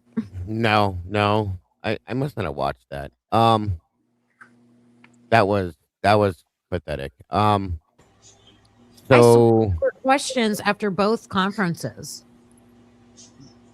yeah, I think the other one. Hang on. Both of them had questions at the end because the first one was chaos and the second one, like, you had to get called on ahead of time. Yeah. Oh, here we go. Wait a minute here. Let's see what this is. Yeah, this is okay, hold on. All right, let's check this one here real quick. Sorry. Yeah, that was just very weak. Which I'm sure there was not much information, but still. Dago, real quick, before we get on to this next one. Yes, sir. So we noticed how relieved he was. He commented to the press corps. He said, Oh, you guys are really easy. You guys are That too was easy, right? Yeah. Yeah, I mean, he was relieved at that point, and you can tell there's a difference between being uneasy or uncomfortable due to being inept and just not prepared for it, not up to the mark, right? And being uncomfortable because you know something, but you're trying to keep it from someone. Kind of like how we saw that Chief Fry was uncomfortable. Yeah, definitely. We can't prove that he knew something and that he was the front man for this narrative and this falsehood that they're going to try to put out there. But look at the similarities. We have being vague, and he's not going to answer, but he wants from the public what they know. And again, it's important to point out, like Chris Tatt did in chat, because I wanted to kind of remark on that too at that time. Okay. Yeah. But we were just moving through and just to keep things going. But Anytime trust me, dude. You know, and that was in the context of, you know, if you think you saw something, even if it's unimportant in your own mind, tell us and trust us. We'll know what to do with it. Right. Right. That's a problem. And in that moment, is it a problem? Is it like, aha, we found you out? No, but now reflecting, you know, back in time, it sure seems like it. And these parallels, this pattern that we're seeing is developing. Definitely. I agree with that for sure. Last real quick point is it's looking like this will never be solved. And if it is solved, will it be put on the wrong person deliberately? That's kind of what my thought has been. Just to get a closure on it. That will it be labeled to the wrong person? I fully can see that happening without no doubt. Motive in this case should be really easy. I mean, who takes a person that age? Yeah, right. Exactly. There's only a couple things that explain that. Most definitely. That's actually a really good statement. It makes perfect sense. Absolutely. Dago, your mic is fading, or maybe it's... I was backed away from it. Sorry. Oh, okay. Can you hear me now? Absolutely. Yeah. Much better. Gotcha. No, yeah, I agree with you fully on that for sure. Anything else, Kim or Hemi? Anything? I was just trying to find the full one where they have the questions, and I can't find it. They may have pulled it because it was such a disaster. Now I'm paranoid. Did Kim or Hemisphere speak after you asked them that? Because I didn't hear. Kim just came on and said she was looking for the other interview. Okay, I'm going to be paying attention to that because I didn't hear anything. We've had this happen in the past. Yeah. Kim, do me a favor and say something else real quick. See if he hears you. Hello. You want me to speak to see if she hears me? No. I wanted to have her speak so to see if you can hear her. Right. Hello. No. Can you hear me? Anything? Nothing. No. Oh, you might have to pop back out, bud. I don't know why it does that. Hello. I heard Hemisphere there. That's what happened. You can hear one or two people, but you don't always hear the last person. It's weird. Okay, Hey, Donald. So if you want to put the link back up, I'll hop out. Yeah, no problem. Hold on.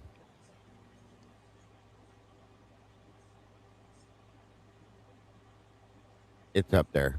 Go ahead, bud.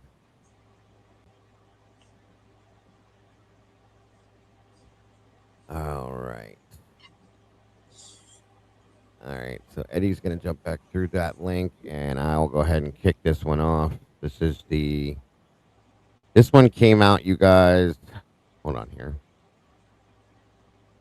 This is the February 5th, the second one, which I didn't even, for whatever reason, I didn't realize there was two of them. It's weird. I think you all saw last night I'm trying to speak up, not yell. Savannah Guthrie, let's take you straight to authorities now. It was just kind of chaotic. Can you hear us okay, Eddie? I can hear you there. Um, I heard hemisphere. Kim? Can you hear me? I heard that. Yes, I can hear you. Okay, good. All right, good stuff. All right, here we go. Donald, thank you for that. Like people yelling. So I'd ask that you just kind of be patient with me, pay attention to the questions asked, because sometimes you guys want to ask the same question twice, and you're going to get the same answer. So help yourself get what you can out of this. I'm going to give you one question and a follow-up, okay? But before we get there, I do have some comments. First of all, I want to begin by offering our condolences to our partners at the state Department of Public Safety's tragically lost 2 members last night in a helicopter crash up in northern Arizona. So if you would keep them in your prayers, Colonel Glover and his team, I'm sure, would have greatly appreciate it. Along the same lines, I think you all saw last night, I'm trying to speak up, not yell, because apparently I talk soft. We saw last night the family, they just hurt, understandably so. And so I really want you to know this entire team here, those behind me, and our community are hurting with you. We really just want Mom back, okay?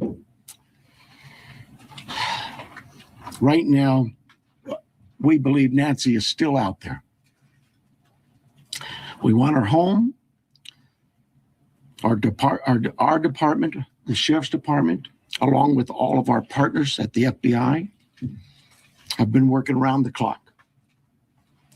And we just want her home and find a way to get to the bottom of all of this, just as you do. But I have other partners out there who have stepped up, and you've probably noticed them in the last few days, if not the last few hours, and you're going to see more of that. Well, I made a decision to contact our PCRIT team, and those of you not local, that's our Pima Regional Critical Incident Team. It's made up of law enforcement officers from this entire valley. Pasquayaki Police Department, Tucson Police Department, Marana Police Department, Oro Valley Police Department, Pima College Police Department, Tucson International Police Department, Sarita Police Department. There's so many of them, and they are going to help us tremendously. And that's really done because we have so much in front of us still, and we're hoping that, I know the FBI has committed a very large number of men and women to partner with us, work side by side with us. We go do an interview, they're going to be there with us. We're going to go look at some evidence or process evidence, they're going to be right there with us. We're sharing every piece of information, all the data we can to get this thing solved. And it's important that my partners in law enforcement know and understand their roles, because it is very large, complex investigation with a lot of moving parts. And we're at that phase now where sometimes we're waiting, right? We're waiting for analysis. We're waiting for lab reports. But even then, when they come back quickly, for example, some DNA, we rushed what we thought was the best target for DNA. We did a rush through and got some of that back. The results were minimal. I think you all know the blood on the porch. That was one we did. It came back to Nancy. That's what we know. But there's still more items that have been submitted. We just haven't got them back yet. But in the meantime, we're not just sitting on our haunches waiting. We do have a number of leads coming in, and that's why we brought in the FBI for one, but PCRIT as well, to be able to get out there and handle these leads as they come in as quickly and as expeditiously as we can. And every single lead is looked at, every one of them. And so we're gearing up. You probably have some questions about what you've seen in the last couple of days. I'll gladly answer those at that time. But it really is about getting our partners out there. To be fair, when we went to that scene the first night, Saturday night, it was just us. Since then, the FBI and others have asked, can we go and see it as well? And that's what you've been seeing. But it is a very important case to not just me and my team, but this entire community, all of our law enforcement partners. Suspects. I know there's been a lot out there about suspects, and I want to be very clear. At this time, we have not identified a suspect or a person of interest in this case. We are working our best to do that. But to be clear, we have nobody of interest or any suspects that you would consider a prime suspect. We're just not there. We're not there yet. The timeline, I think we've got it on the board, do we not? This is a timeline that we have been able to develop with some of the things that we've had processed, various pieces of electronics that we've gathered.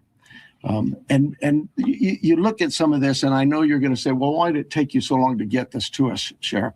Well, because one thing, it's got to go out and be processed at different lab sites. And sometimes that stuff comes back to us. And like you, we have questions. And we say, wait a minute, what is this about? What about this? Could it be that? And so it's sent back or it's sent somewhere else. So, and that's happening with all of the things we see, that process, that review, and that questioning of, all right, what is it we're looking at? So I'll go over it with you. You can see it on the board there, but at about 5:32 p.m., these are approximate times.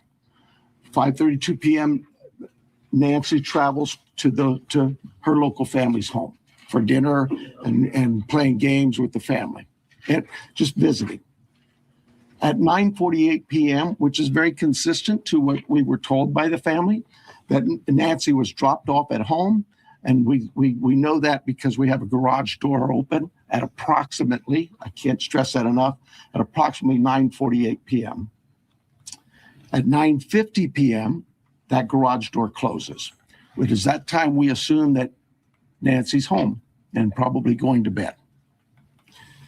Sunday morning, early morning at 1:47 a.m., the doorbell camera disconnects. At 2:12 a.m., software detects a person on a camera, but there's no video available. They had no subscription, and therefore it would rewrite itself. It just kind of loops, right, and covers up. That's what our analysis teams have told us. We're not done with that. We'll do all we can, but that's what it says. So that detects a person on camera. Could that be an animal? I imagine that's possible. We don't know that. We just have no video, but we're not giving up on that. 2:28, Nancy's pacemaker app shows that it was a disconnect from the phone. And at 11:56 a.m., the family checks on Nancy and discovers her missing. And at 12:03 p.m., 911 is called in to the Pima County Sheriff's Department. I believe it's about approximately 10 minutes later, 12 minutes later, our patrol teams arrive. Yes, ma'am. I think he's getting the information right now. I believe that. Because he goes, well, that's what it says. Yeah, I believe that as well. This is probably the first time he's seen this or probably maybe getting this. Guys, I know it's critical, but oh my gosh. I mean, I agree with you. So this is what it says. Yeah. And as long as we're paused here, I did type it in the chat. Oh, yeah. I put that on screen too. Yeah, the partnerships. Everybody recall? Remember Kedrick Wills? Yeah, he's only, yeah, definitely. He's made reference to it already at this point like 5 times. Yeah. To what? To the partnerships with other law enforcement, and just start listing all the law enforcement that that's working on this thing to try to show how big we got this. Look at all the effort and the problem with it though. Bro. Yeah, the problem with it, Eddie, is he's lying though. He would not relinquish information to the FBI And instead of allowing the FBI to step in, you heard him talk about that special unit that he brought in. Before giving info to the FBI and letting them actually do some work on this and take the lead on this, he brought that other unit in first. Once again, because he has control of that unit. He does not have control of the FBI, and that's what this is all about for him. Always has been, is control. So it's wild to me. Diego, I Absolutely. put if you want it, you don't have to use it, but I did find the first conference with the questions at the end. It's in Discord in your private. Okay. Yeah, I can at least pull the end of it up. Yeah, absolutely. That way we can catch the questions off of it. So, Yeah. but no, very good point. Eddie's he's 5 times referenced. I counted how many times he's referenced their partnerships and how big it is, how important they are, and what they're doing. He's not even telling the truth about it. But yeah, very good point, Eddie. Yeah, 5 times listing like parallels, commonalities. Uh-huh. I understand what you're saying. Absolutely, absolutely. I did have something else. Yeah. That you brought to mind when you said something. See if I can.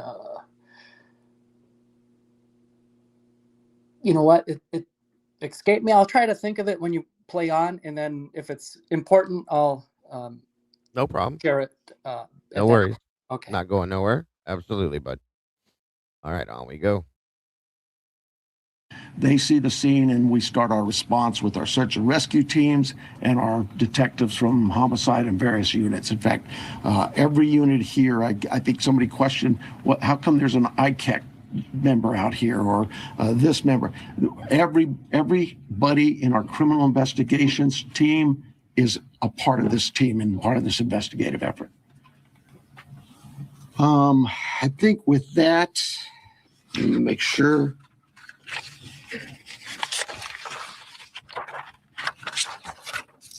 Now, I want to clarify some things that I may have already done, but yeah, I've gone over with the blood at the front door, the doorbell camera. It was removed. We know that, but we're not confirming that any cameras were smashed or destroyed around the house. I don't know where that came from, but that's something we're not confirming. The car, the car that was at the home, it's just standard investigative practices. It's part of the search warrant scene, court orders. We pull it out of there and do our scene processing with the vehicle. Uber, we did speak to a driver because Nancy, we learned, had been taken the Uber to the family residence, the daughter, for dinner. And we located that driver and spoke with them and got that information. The house, you guys got this, I think, conducting follow-up. I think you said somebody had mentioned that they saw a team out there again last night or yesterday, and that's just, again, what I was talking about before. Our partners wanted a chance to see it and examine things themselves, and more importantly, it's just we're constantly following up on things and go, hey, what about this? So we want to go back and check on some things.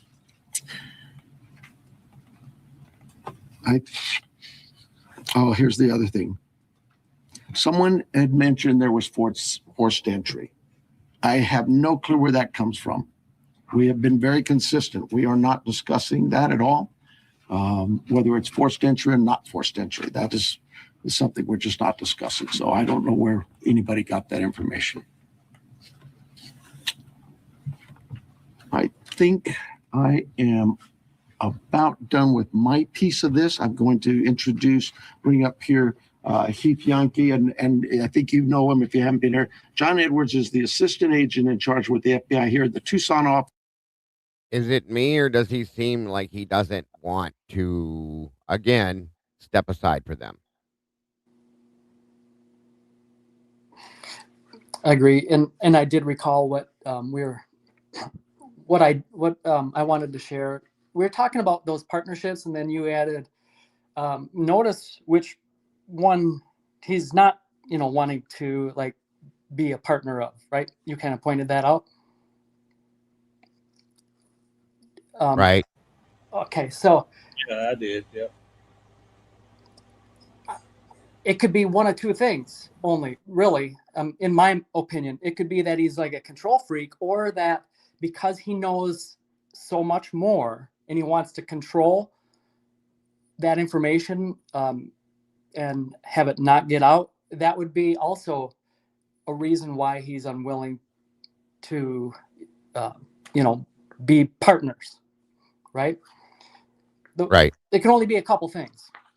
And I don't think it's because he's like a control freak and he has to be in charge all the time. It's more sinister. Right. Exactly. And I had a different thing to point out real quick. So notice the difference between the first press conference and this one is that now we're talking about blood on the steps in this one, but correct me if I'm wrong, but it was not a talking point in the first one, because time has passed and that information has been now learned, and it's in the public sphere. So now he's talking about it, right? Am I right in that? I agree. Right. And it wasn't the law enforcement that is putting that information out there. That information was put out by a news source.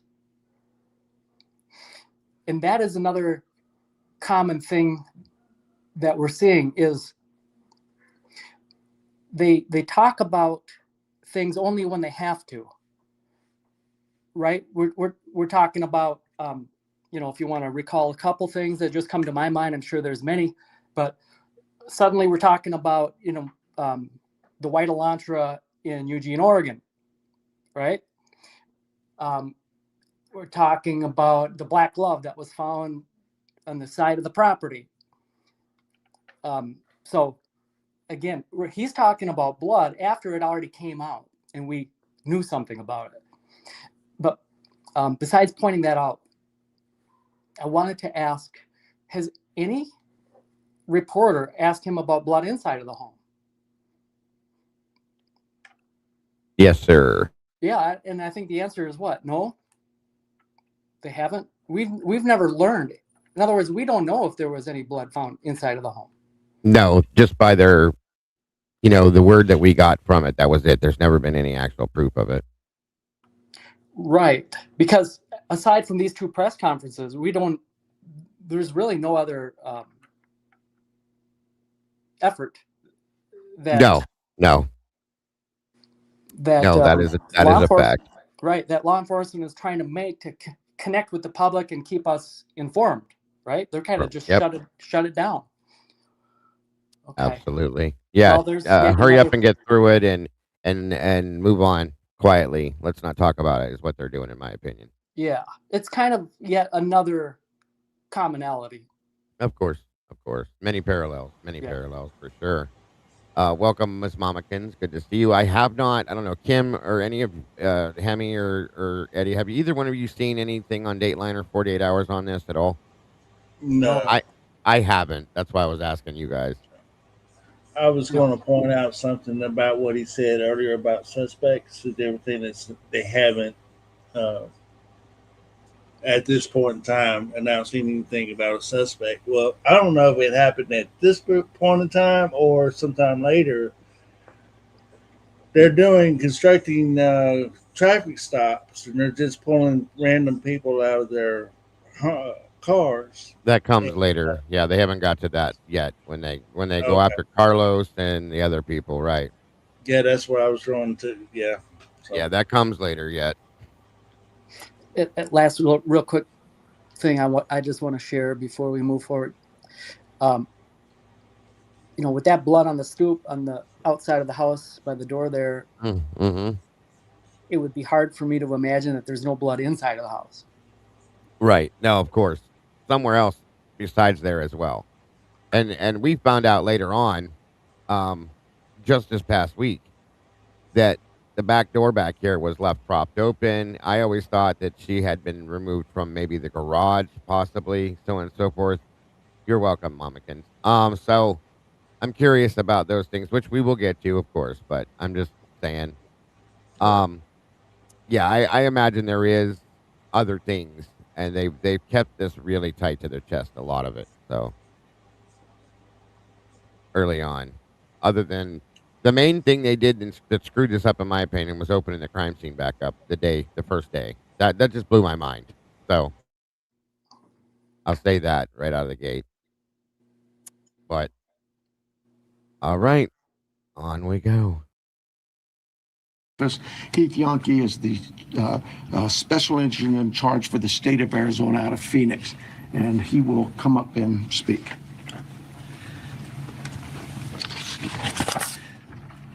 Thank you, Sheriff. Hello, I'm Heath Yankee, the special agent in charge of the FBI's Phoenix Division. First, I want to let the Guthrie family know that our hearts are heavy for them. After seeing your message last night, it is clear that you and your family are in pain. Please know that we are doing everything to bring your mother home. The FBI is now working this case jointly with the Pima County Sheriff's Department, and we're going to start today by announcing a $50,000 reward for information leading to the recovery of Nancy Guthrie and or the arrest and conviction of anyone involved in her disappearance. And this will be the missing persons with the reward that will be going out. The FBI has agents, analysts, and professional staff employees working day and night. So, in my opinion, this is my opinion, at this point, they shouldn't be working hand in hand. The FBI, this is an abduction. There's a very grand possibility there's state lines that are crossed here, things like that. The FBI should have taken the lead on this, like right there. And this is where the argument comes into play with this. He is the one that didn't allow for that. And I've said from the beginning on this, guys, this is my issue. If he would have stepped back and allowed these guys to take the lead, they would have allowed him to assist, okay? There's no doubt. It's still his county, still his case, per se. But they're taking the lead. They have better resources. They have better people. They have more. They just have everything that a small county like Pima doesn't have. So all he had to do, this is just, again, my opinion. I could be wrong, but if Nanos would have stepped back here on this day and allowed them to, even before this, I'm thinking, but allowed them to take lead, I think they would have found Nancy, like, very quickly. I think, okay? I just don't, it makes no sense why your ego is that bad, that big, that you have to, I think it's his fault. I've thought that for a long time, and I feel so bad for this family because this could have been, I think, at least part of this could have been avoided, I think, because of that one thing. So, especially with what we know now, through the Idaho case, with the work that the FBI did. Right. They were the lead in the Idaho case. Whether they have it now, they didn't have it then, but they have it now. But with the traffic cameras and videos and the DNA, like all that stuff, weird things happened in this case. I'm still questioning what's going on with the DNA. Like we were told, where is it? Right. Some crazy story that like they had to take it back from the lab, and then nothing, and then we hear nothing. Yeah, he sent it off. He sent it off. He did it. Nanos did it to some private lab in Florida. Okay, that is accredited supposedly, but he chose to do that. It was ran. They had results on it, but wouldn't release any of the results. From my understanding, it had to be sent back because it had to run through the Arizona State Lab first. I looked this up, folks. This doesn't exist. I've never seen anything like this. I couldn't find any kind of a law, any kind of anything or a statute that states that they have to do that anywhere. Okay, that's crazy to me. I'm just wondering if he messed up the process or something. That's what I think. Because Idaho State Police developed the STR thing first before it right. From Othram didn't get the actual sheath; they got the DNA sample. Yeah. So who knows? Or maybe there's a chain of custody issue with that DNA. I mean, who knows? But like you said, I agree that they should have been up in the air searching that vast desert. I'm sure the FBI has all the technology he's complaining about. Maybe that's why he brought that up in the press conference. The FBI was saying they could do X, Y, and Z with all this technology, and we personally don't have that. So then it doesn't get used because you pouted. That's how it looks to me, truly and honestly, and it has for quite a while now. That's what I believe the problem is in this case. Welcome, fighting for truth. Great Because to see you. back then, when it was when it was new, they could have used like heat, like they got that heat sensor like in the ground, like they can detect. But they do it all the time for missing people. Of course, yeah, absolutely. I I just agree. have a real quick question for either one of you. Yeah. You're talking about DNA, but being more specific, are we talking about the? Well, let me just ask it like this: which DNA are we talking about? It was. Go ahead, Kim. Well, we don't know exactly. They just said they had DNA from inside the house for sure. Okay. Yeah. That For answers. sure. And it wasn't Nancy's. So that's what we know. We know it wasn't Nancy's. Assuming it's not anybody else, like a worker or family member or anything like that. So they made it seem like a foreign DNA sample. Yeah, Right, and they that sent answers it my off. question. Yeah, And they I'll, sent it off to Florida, and it got sent back because of it not being that ran through the Arizona lab first, and then I never heard another thing about it. And that's where I'm confused. Like, what's going on with this?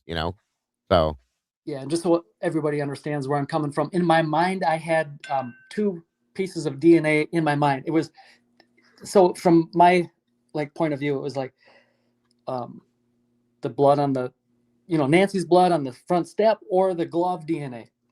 yeah, I wasn't considering DNA from inside of the house, so that helps. the glove DNA came back as being void. I don't believe it. It belonged to. Was it Kim, somebody that worked at a restaurant or some shit down Yeah, somewhere up like a the road or cook, something? Yeah. something. Mhm. So the glove DNA out of the 3 million gloves they found, which was a joke. But that was what that was. So that we're still like teetering and void about the DNA from inside the house with no answer yet. So, which makes no sense. And I listen, guys. I know a lot of people don't trust the FBI. I was just going to bring that up. I get it. I don't either. Okay, we know why. A Well, I lot of wanted us. to ask you that. Like, why? Like, I know we have the issues in the Idaho 4 case, Dago, but why apply that to all cases? And that's what I'm saying. We can't apply it to everything. And I know a lot of people have watched the congressional hearings with Patel and all that stuff going on. And there's a lot of effery that's been going on within the FBI. People don't trust it. And I understand. I do. Oh, yeah, I get that. It's the You know, current that's regime. It's the 100%. current regime. Yeah. Yeah. And I'm going to say, I don't believe that everything they do is absolutely horrible. Okay. They do have good resources. They do have good investigators. They do have things that they've done that are good. I don't think that we need to apply the negative feelings towards everything. Something like this, I don't see it. But the Idaho 4, yeah, of course there was some stuff going on, and many other cases we've seen. There's issues. Don't get me wrong. I'm with you guys on that 100%. I don't trust an agency that don't trust us, and that's just how that works. Period. If you think about that in a nutshell, I'm not going to trust them. They don't trust us. It is what it is. But I do trust that some of them do their jobs because they want to be where they're at, doing what they're doing. They have a lot of shortcuts that they take, and they do a lot of things that they probably shouldn't. And that's where my trust issues come with them. That's truly, honestly, what it is. But I do believe that in this type of a circumstance, they would have been an asset to this case, as compared to this guy over here that is just a joke. Okay, he's not to be trusted. Period. He's lied multiple times. He lied to get in the position he's in. He should have never been elected sheriff, folks, based on the interview with his previous boss. He lied about his subordination records and things like that, insubordination, I should say. And if they'd have actually seen what he had been written up for and this, that, and everything else, they'd have never elected him. They'd have never put him in that position. But he's there now, and they've tried to oust him many times, and they just can't seem to get it done because of the person he is and the way he runs investigations. So I'm not telling you guys how to think or feel about him. I'm just telling you how I feel about him and what I see personally as myself. So before we move on, real quick, does anybody know the date of this press conference? this was February 5th. 5th. Okay. Notice that the reward is upped from, I believe it was 2,500 initially, and now it's 50,000. As soon as the FBI steps into something, they almost always drop if it's due, their $50,000 reward is what they put up automatically. So I think we saw that in Sebastian Rogers' case. Then I think they doubled it. And then there was that other group of yahoos that popped in and they were adding to it too. But yeah, that's the federal side to the rewards. It's crazy. Well, the family added to it too. Did you say that? I don't know if you said that. Yeah, in the beginning. And then they brought this up to that. Or they brought their aspect of it in and so on and so forth. I think it goes up again, doesn't it? I don't remember. I just know the family didn't do it for a while. The family wasn't first, I don't think. I think they No, waited. no. No, the first one was, I think, the county reward was the 2,500 or something like that. I think. Don't quote me. The FBI got involved, and that's where the 50K comes from. And then I think the family comes in down the road a ways, and then it jumps it up even higher. Yeah. So it is a very interesting point to see, though. Welcome, Lisa. And Cinderella Ella, welcome. All right, on we go. Well, real quick. Yes, The comment about the no smashed yard lights. So if you have seen footage out there where Nancy Guthrie lived, it's super dark. They are not allowed to they have light restrictions. Yeah. They cannot have, like, there's no street lights. Their They call lights it- in their yards have to point down. Like, They call it light pollution. yeah. It's pitch black. You don't even Weird. have to worry about that. It's just pitch black. Yeah, they're a stargazing state as they present themselves to be able to stargaze without the interference of artificial light. Take it for what it is. Yeah, that's because of the university. Yeah. Real quick on that, Yes, sir. do you know how, like, does everybody have this experience? And it's not just about stargazing, but just as time passes, like, you lose memories.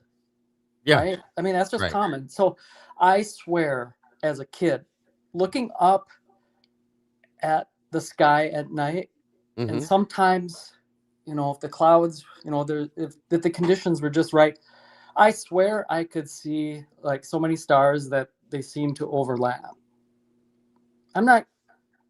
I look up at the sky now, Mm-hmm. and there's like 1 or 2 stars up there at the most at any time. It definitely seems like it's changed. So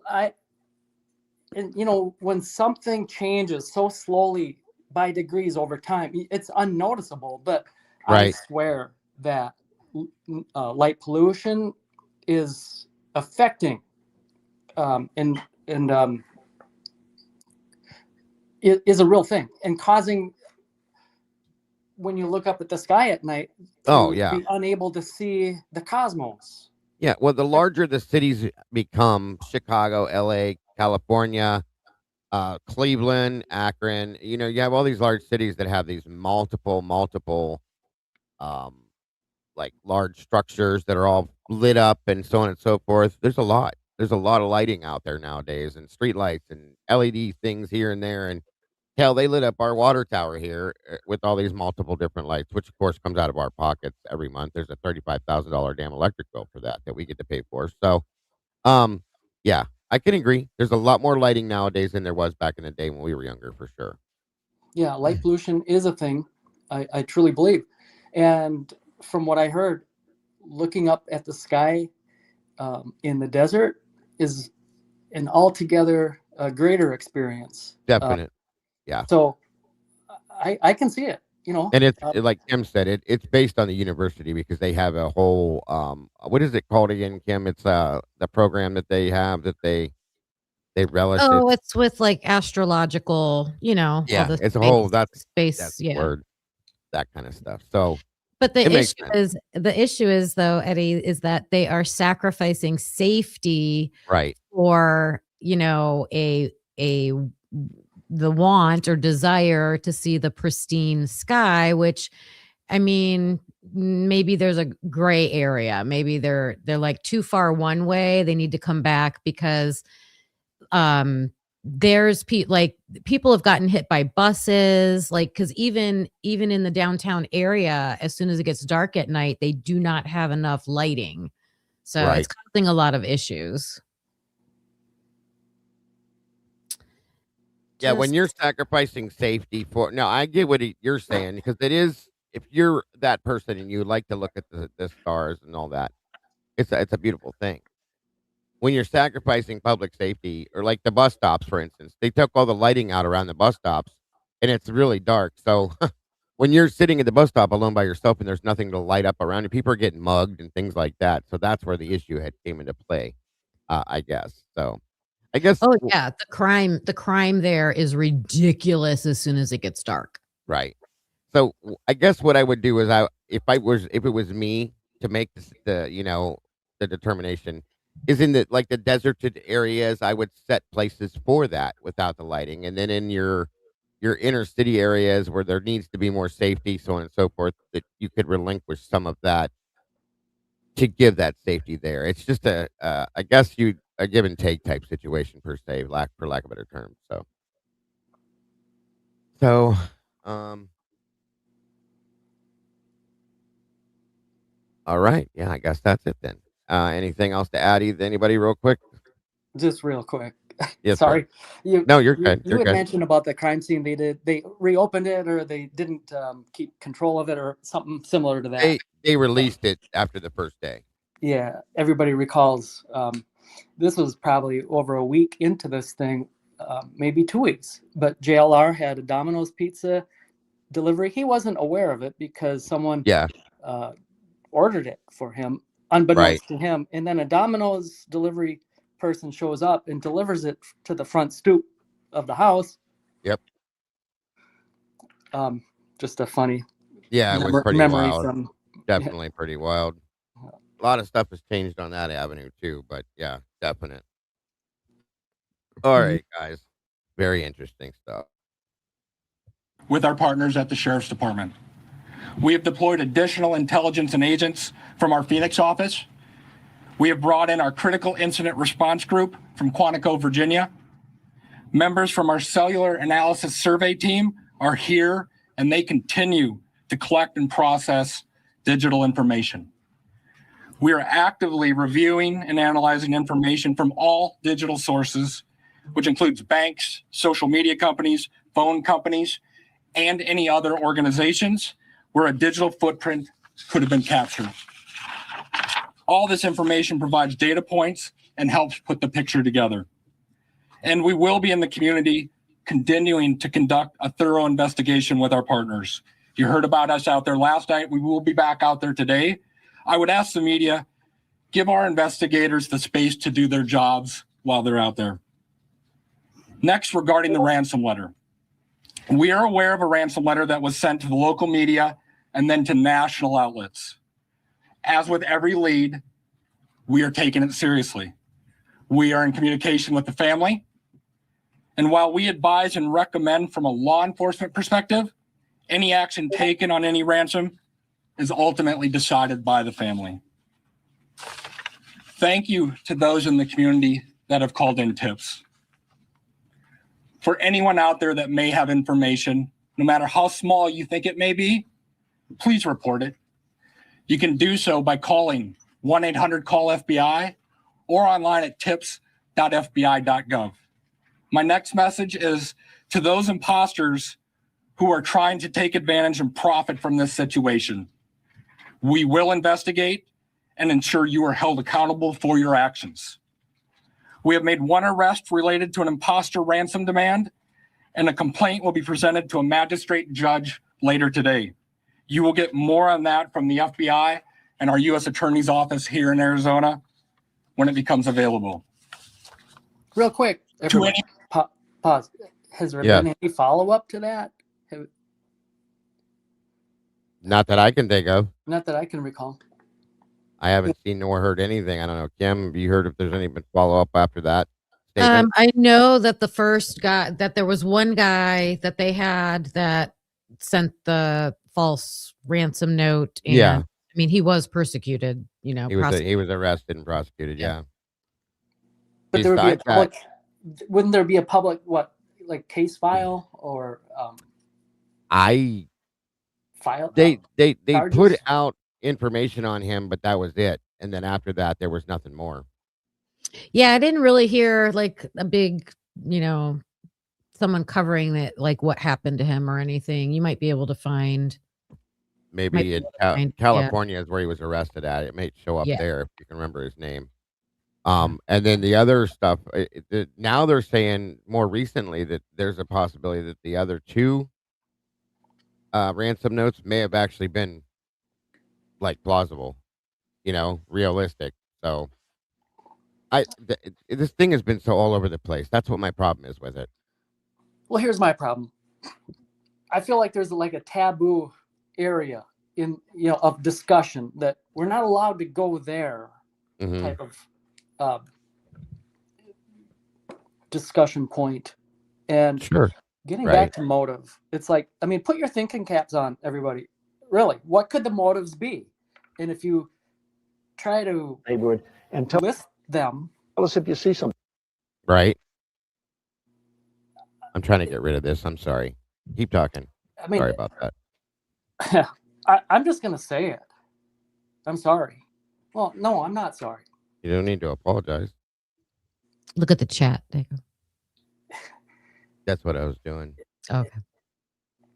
It Go ahead. could be this. It could, I mean, I'd like to know who the executor of the will, you know, the Power of attorney and all power that. of attorney for Nancy's estate.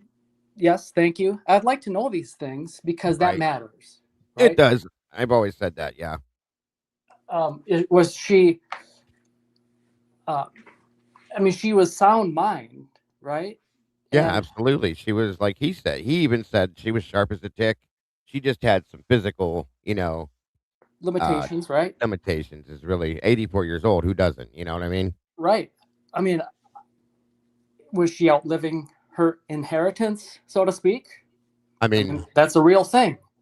Yeah, and they did bring in the very beginning of this case, guys, and we talked about it then. They brought in the possibilities of family involvement. I don't think Savannah was ever considered.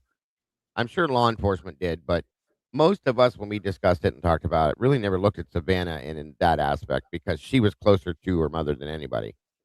We looked at Tommaso because he supposedly dropped Nancy off. Annie.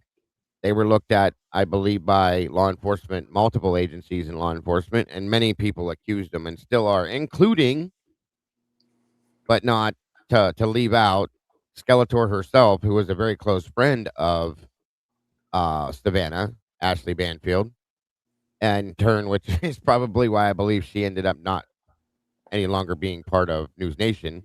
And there's talks that the Guthrie were going to sue her for that statement because it was stated by a source that she claimed to be a good source, and it's not. They've been cleared. They've all been cleared by multiple agencies. So, you know, those questions were in my mind in the beginning too. 100%, Eddie.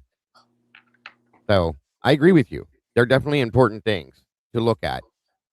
Now we also found. Go ahead.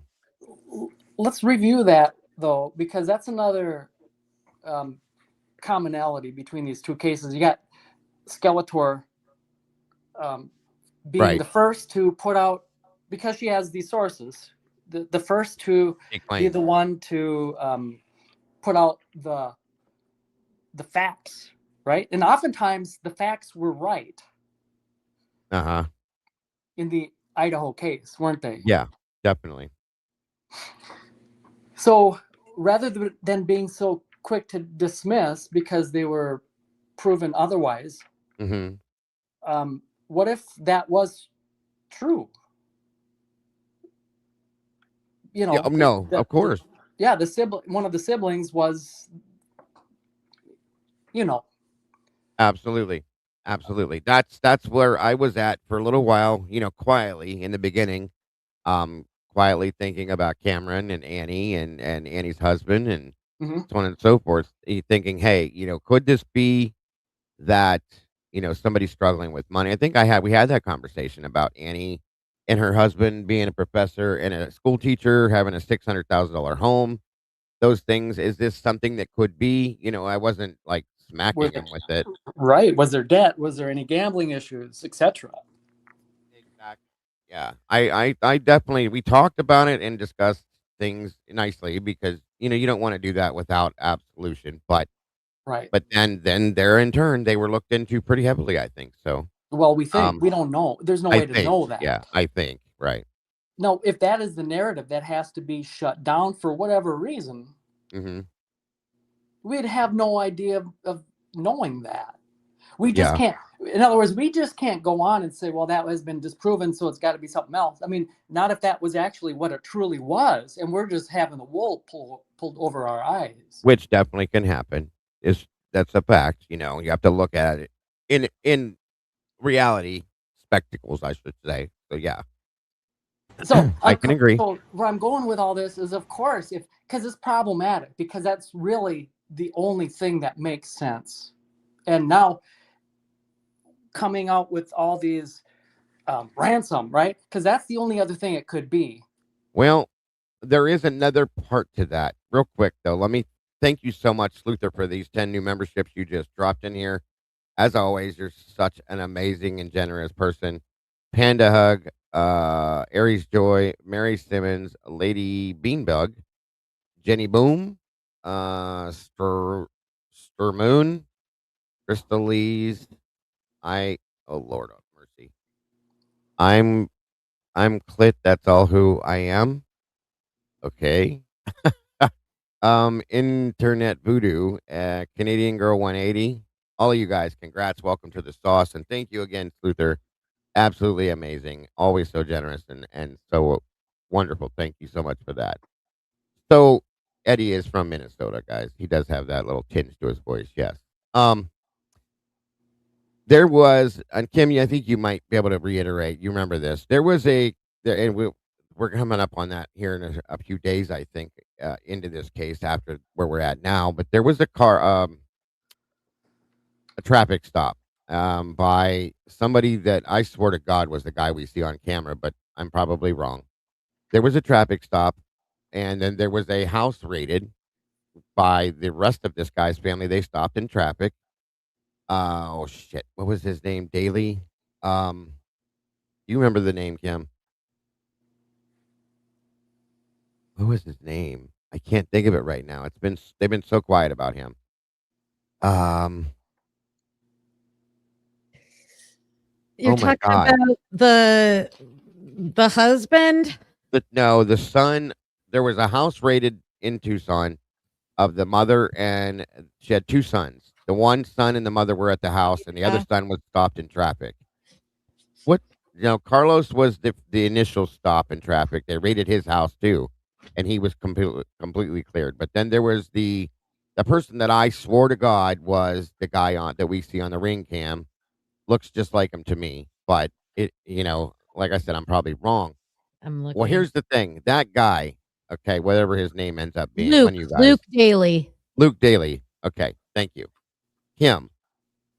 He was stopped. Notebook. I think it was in a month or so, or a couple months before this happened, and there was a girl in the car with him. Okay, and this is the weird part. It's still there's not been nothing else said about this, and I'm sorry, but this is too much of a coincidence to just let it lay. Okay. The girl that was in the car with him, they were both charged on drug charges, trafficking, and I do believe it was intent, which means to sell. Okay. She is related to the Guthries. Period. It's like a great niece or something. The great niece of Nancy. So, okay, at this point here, I had to stop and go, wait a minute. We're just going to blow that off? Right. You can't. You just can't. Okay. So, and they raided that house for a reason. There's a reason these things happen. They don't give us the answers. They just tell us, this is what we're doing, and they do it. There's got to be a reason. There's not been another damn thing said about that since. And I, with the backgrounds that these two have, I had no doubt that these two were involved. But we haven't heard another word since all this went down. I mean, there was a huge to do about this. It was a Friday night, if I remember. They had all these things going down. They had SWAT out. They had this out. They had these traffic stops. Dolly, swear to God, somebody got killed, shot, or some shit. Somebody got hit by a car. I mean, it was a big mess. This one That was a Friday crazy night. YouTube night. That was. Yeah, it was. And then everything went dead silent. So I still, at this point, feel like that is way too much of a coincidence for I can't think of her name, but for that girl to be involved with this guy whose parents' house they raided and they towed all their cars. Okay. And then we don't hear another damn word. There's got to be something with that. So that's a family member, Eddie. Okay. That is a family member that probably knew, Aunt Nancy's got money. Savannah's got money. I don't have money. I want money. You know what I'm trying to say? So So that's there were where a lot of coincidences too. a lot. Too With many. We'll stay on that track because the girl, we'll figure out her name later.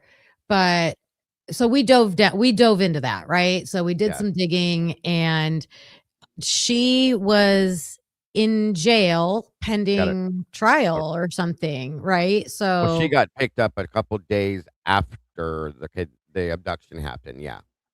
Because she was basically okay, Luke Daly had a trial set for March. They right. extended that to May. He was free, obviously, because he got stopped in traffic. She, I believe, was picked up. Was it the day after I don't remember the raid that. happened? Yeah, it was the day after, I think, the raid happened on his house. And she had skipped bail or something, or didn't show up for her first hearing or something. And they finally arrested her the day after that the raid happened. So too many things that fall into the bucket that shouldn't. You know what I mean? Well, so then it looks like, because Luke Daly is no joke. Like, he Right. had ties to the Hells Angels. Like, and I always say, like, I know all Hells Angels are not like that, but there is a portion of them that are. 1%. And Yeah. smuggle, like, That's it. running people into Mexico. It was type- her husband, wasn't it? Her husband, or that? Yeah, it was her husband that was involved Oh, in that's the smuggling. other guy. Okay. So it wasn't Yeah, Luke yeah. Daly is not her husband. Luke. So yeah, so she was probably making a deal with him or something, like Luke Daly. But she has a husband that was tied to all these other people, like through that. There was another guy, a third guy. The guy that sold the car to Yes. he sold the SUV to Luke Daly that they had towed and pulled over. All of this stuff was like it just corralled together, and then nothing. Where did it go? And what it looked like was, again, something with people heavily, like, in fear that they're really going to get busted through drugs. And it just so happens that a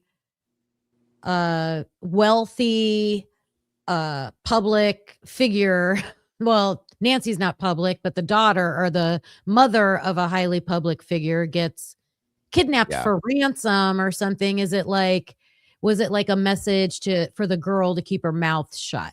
Something like that. That Maybe. That could have been was one of the theories. Yeah. the theory for that one.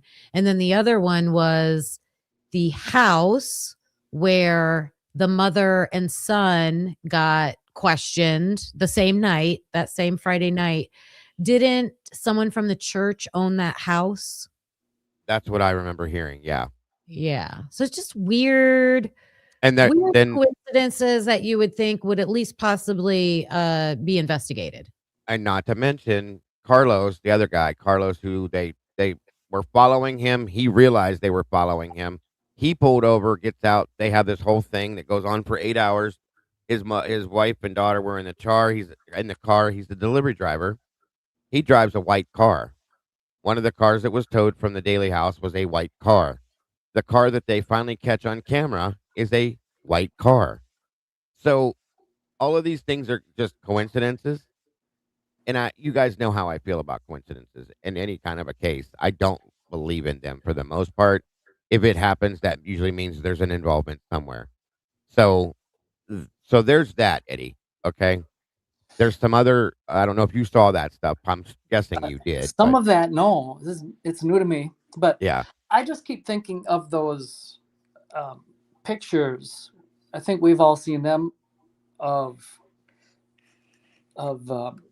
Annie and Tomazzo.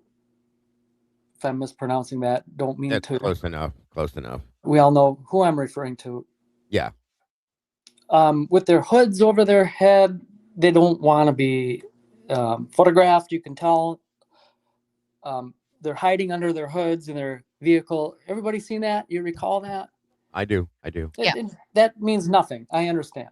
But it sure doesn't have a good look. And then No. additionally, that one statement that the three siblings, so we have the two sisters and the brother, I believe he served in the Air Force. Yeah, Cameron. Right. Thank you. It just reading their body language, to me, it was odd. Cameron, it looks just PO'd. He looks like he knows something and he's not saying something. And Annie doesn't look all that comfortable sitting there. No, I think we analyzed their body language watching those two at one point. Very good point. You're right. Absolutely. And I don't think so, Sleuthy. And of course, this all means nothing. We can't prove anything, but yeah, of course. It is definitely stuff that it hangs on. You know what I mean? Mm-hmm. The thing about them, pulling over Carlos, pulling over the other people, going into the house of the mother and the son, like all of these raids that they did led to nothing. And then they gave us no information of why, like what led them to those people. So like I was just now thinking, like, did they have like a partial plate or something? And so they're like looking for, but if that was the case, then you would think there would be more people. I don't know. Like that's what led them? Like Carlos was a delivery driver. So did they try to track down a delivery driver? Like the other people, I don't know. I don't know. I think the white car is something, which God, here we are with another parallel with a damn white car, but I think that may have been something. Okay. The fact that Carlos was a delivery driver that delivered in that area. The great niece, it's just odd. And then her husband being a human trafficking smuggler per se, that is very good at accomplishing smuggling people over the border is a problem. I've said, and you can ask him this from the beginning, that I believe that's where Nancy's at, is in Mexico. I've thought that from the beginning, that they took her over the border and came back and either left her with a group of people. But going back to what you said, Eddie, about the interview with Annie and Savannah and Cameron, when they make a public statement, the second time, that I think we all analyzed that and agreed that there's a different air to that one when they're talking, especially with the words Savannah uses and the level that she speaks on. Okay. And what's believed now is now coming out that there was something in that letter. There was actually a statement made by somebody that to make a statement that detailed as a guess, it makes me wonder if it's true for sure. That it's believed that in the one ransom note, there's things that the police and the rest of us didn't see, that there was direct contact with Savannah. Okay. And that somebody said, and I'll tell you why this is believed, probably, that it's believed that the kidnapper may have said, "We're sorry.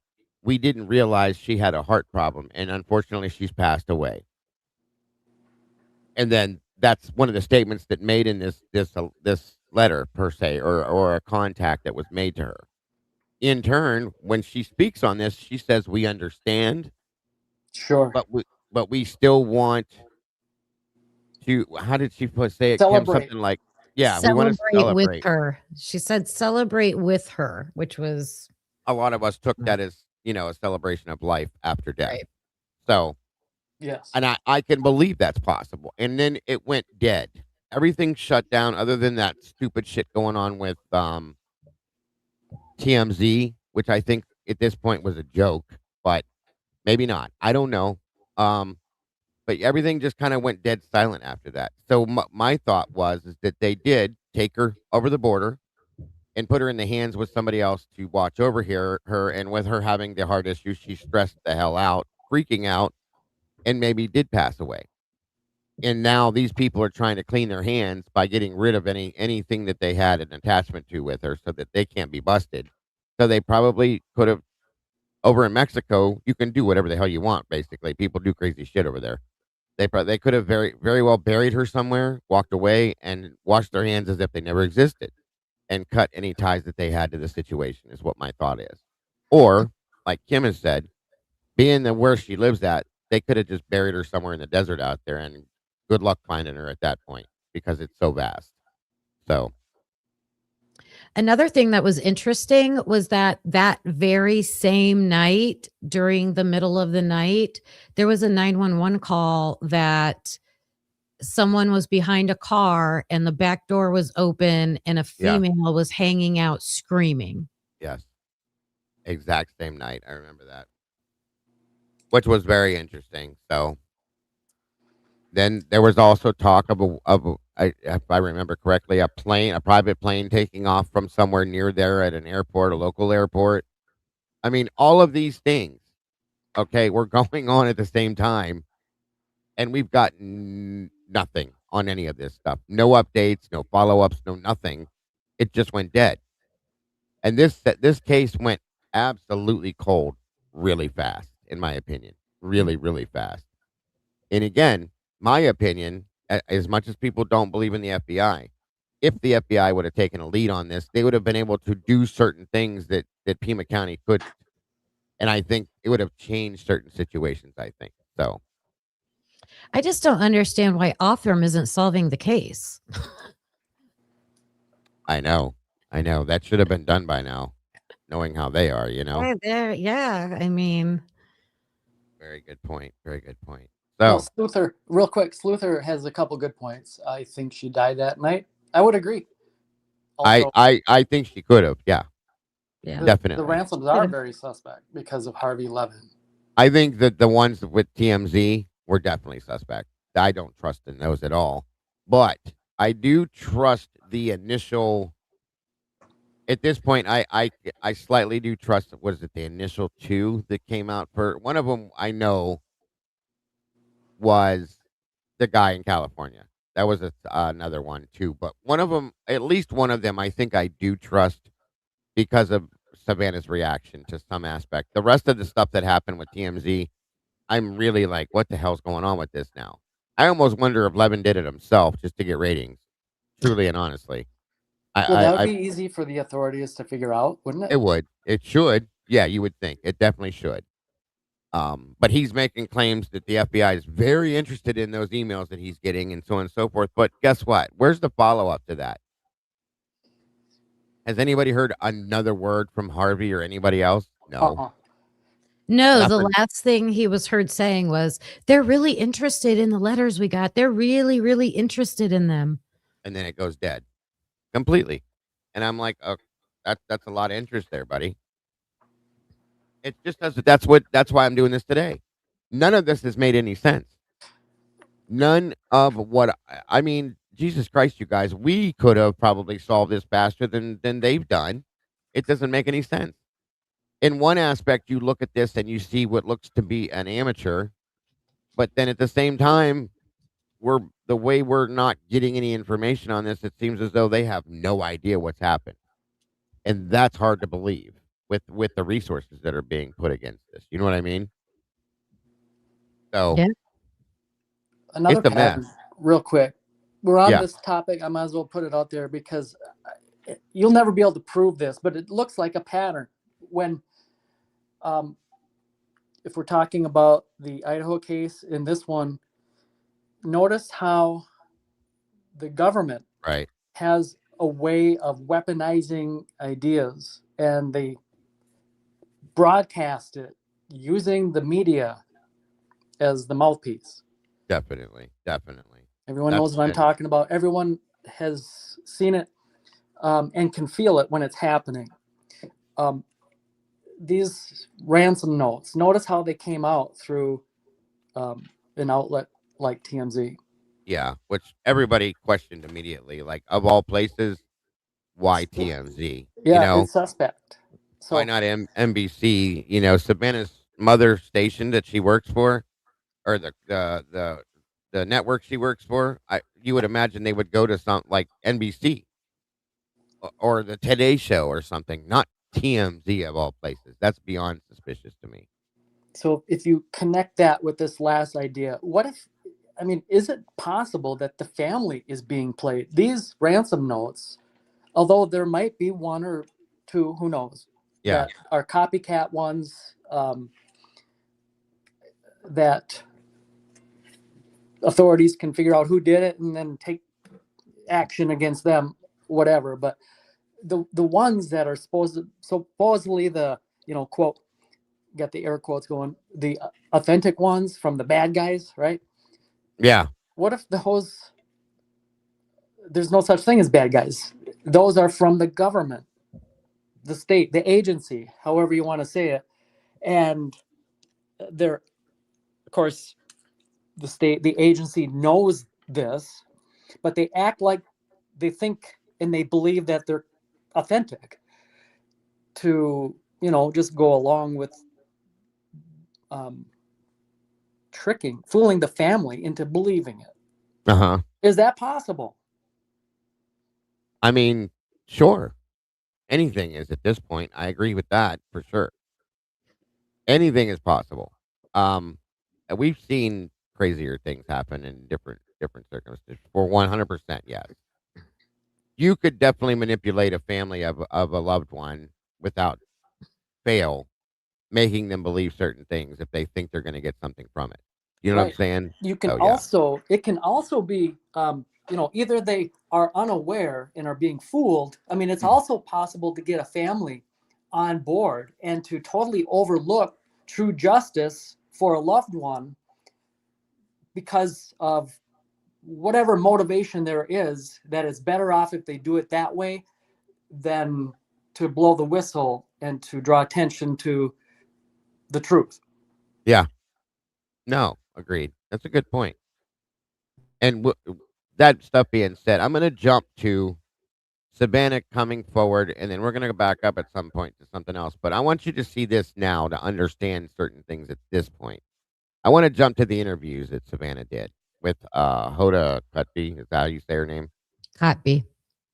Sorry, excuse me. But she finally came forward, and these were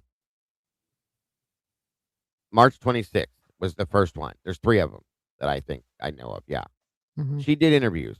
Okay. And there's more questions and things that have changed within these interviews that Savannah gives, meaning that they had information that was never put out that people have gotten from these. There's a lot of people questioning these interviews now. So with the things you've said, Eddie, and some things I've seen in chat, so on and so forth, I think it might be a good idea to jump to these interviews real quick. And then we can back up to other things need be that would explain some of these things too, if had to. But I think these are important. And I know Kim is on kind of a deadline. So I'd like to get her thoughts on some of this too, at least 1 or 2 of them. So I don't know if you've seen these, Eddie, and who hasn't seen these or not. If you have, bear with me, but they are definitely interesting in my opinion. At least some of the things in them.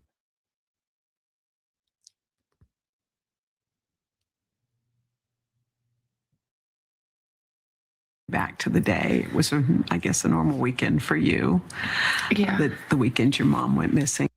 Take me back to the day. It was, I guess, a normal weekend for you. Yeah. The weekend your mom went missing. Tell me what you were doing and what happened.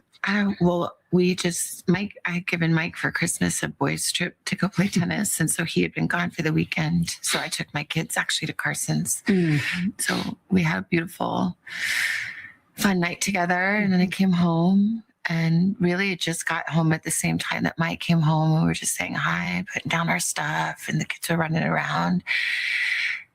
And my sister called me, and I said, "Is everything okay?" Mm-hmm. And she said, "No." She said, "Mom's missing." And I said, "What? Yeah. What are you talking about?" She said, "She's gone." And she was in a panic.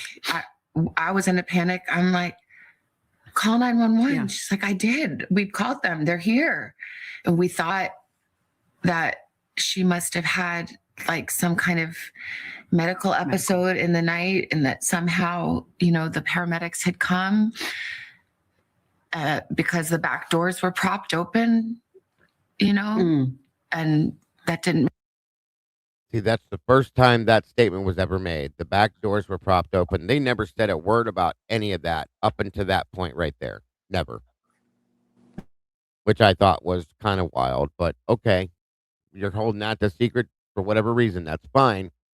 But Savannah is the only one that ever said that, ever. Make any sense. We thought maybe they came and there was a stretcher and they took her out the back. But her phone was there and her purse was there and all her things. And it just didn't make any sense. So, Annie and Tommy had already called all the hospitals, but then I'm like, I'm going to call the hospital. So then I started calling the hospitals, and the police were there and talking to her at the same time. And it was just chaos and disbelief. Within hours, Savannah was making the long journey home to Tucson. You saw Annie and Kim when you got to their house. Tell me about that moment. Just disbelief and hugging each other. Yeah. And I think we were on the phone with the sheriff and trying to, really make clear from the very early moments, Annie and Tommy were saying this isn't that case that you are used to where someone wanders off. She can't wander off. Mm-hmm. My mom, she was in tremendous pain. Yeah. Her back was very bad. She was trying to, on a good day, she could walk down to the mailbox and get the mail, but most days not. So there was no wander off. And the doors were propped open. Yeah. And there was blood on the front doorstep. And the Ring camera had been yanked off. Yeah. And so we were saying, this is... Do something. This is not okay. Yeah. This isn't... Something is very wrong here. Yeah. Did you guys talk about what possibly could have happened? Like, what could have happened? What went down? Did you... I think my brother... my siblings are so amazing. My brother, he spent his career in the military and worked in intelligence and is a fighter pilot and is brilliant. And he saw very clearly right away what this was. Yeah. And even on the phone, when I called him, he knew. Oh. And he said, "I think she's been kidnapped for ransom." And I said, "Yeah. What?" Now, that statement right there immediately took me off guard. Because how would you know that? I think, and it's very detailed, I think she's been kidnapped for ransom. Like, I'll just say it kind of bothered me. It bothers me too. I'm not buying it. It's weird. It is weird. You have no clue. Sorry, Cameron lived. I can't remember where Cameron lived, and the fact that he worked in intelligence and stuff like that has always been a little bit of an ear perker for me. But I think she's been kidnapped for ransom. That detail bothers me. I'll just be honest with you. And this was in the beginning, before there was any notes sent out or anything, but that's what he says. That's weird. And I'm sure you guys can agree. Oh, yeah. And did she contradict herself? Because I thought she said Cameron was already there. But then she said when we called Cameron, he said Yeah. he thinks it's a kidnapping. And then I never caught before the part about him being in intelligence. I had mean, never heard that before until tonight either. Hello, you have to have connections. You know, he had some buddies like looking into things. And he also may have had some people that highly disliked him from working in intelligence as well. Okay. That's another problem. So she did say that he was there, but I think it was when she said when she got there, Cameron was there. So I don't know where he lived, how close he was to Tucson. There's something about that comment that gave me goosebumps and just made the hair stand up on my arm immediately when He I lived heard. in Vermont. Okay. That's So farther he than her. She lived in New York. right. So I want to know when he got there. That's very important to me. Because she does say at some point he was there when she got there. Okay. Granted, he's a pilot. He could probably fly, his own personal plane or whatever. That's or true. Rent, borrow one, but you still got to get there. I don't know how long it took Savannah to get there. I'm sure if I'm correct, she was on like a red eye, like that moment she got the phone call and was gone and was there. Could have had layovers too, though. No, there's not direct. Yeah, flights. yeah. Unless I think some of these guys have like that are anchors for the Today Show and stuff. I think they have like company planes that they're allowed to be flown to different places on. So she may have used that option. I don't know. Well, you would think, wouldn't you think NBC would be like, hey, Yeah. we're going to Yeah. get you there as soon as possible. And if they didn't, shame on them. But that's my thought is that they flew her there like right now. You know what I mean? So Yeah, that's true. But I can't get past that comment. I think she was kidnapped for ransom. Nobody knew anything at that point. Okay. To make that in depth of a statement bothers the shit out of me, honestly and truly. The other part about, so there's blood at the front door on the front porch, but the back, and I think she said back doors with an S, were propped open. So Right. I'm wondering, I think there's a door over by the garage and then there's one in the back. Propped open to me is like, okay, maybe there were two people. And if they were maybe planning on carrying her out, maybe they thought, oh, we're going to carry her out the back. And so we need the door propped open because one of us can't hold the door open. But then something happened and they end up going out the front. It could be. It very well could be. Yeah. I mean, I'm not a crime scene person, but I mean, you got to think through. I'd love, well, and if Kim, you come up with some conclusions like that, you would think the police did.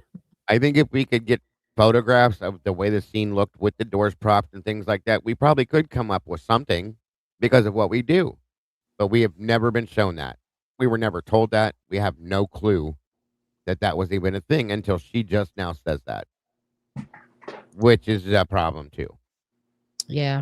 We can't even see the layout of the inside of her house because she's lived there for so long. It's never been on the market. Exactly.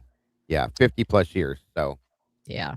And that's a good point, Super Goat. Good to see you, by the way. So yeah, they're right away. That statement there alone that's red flag, period. Yep.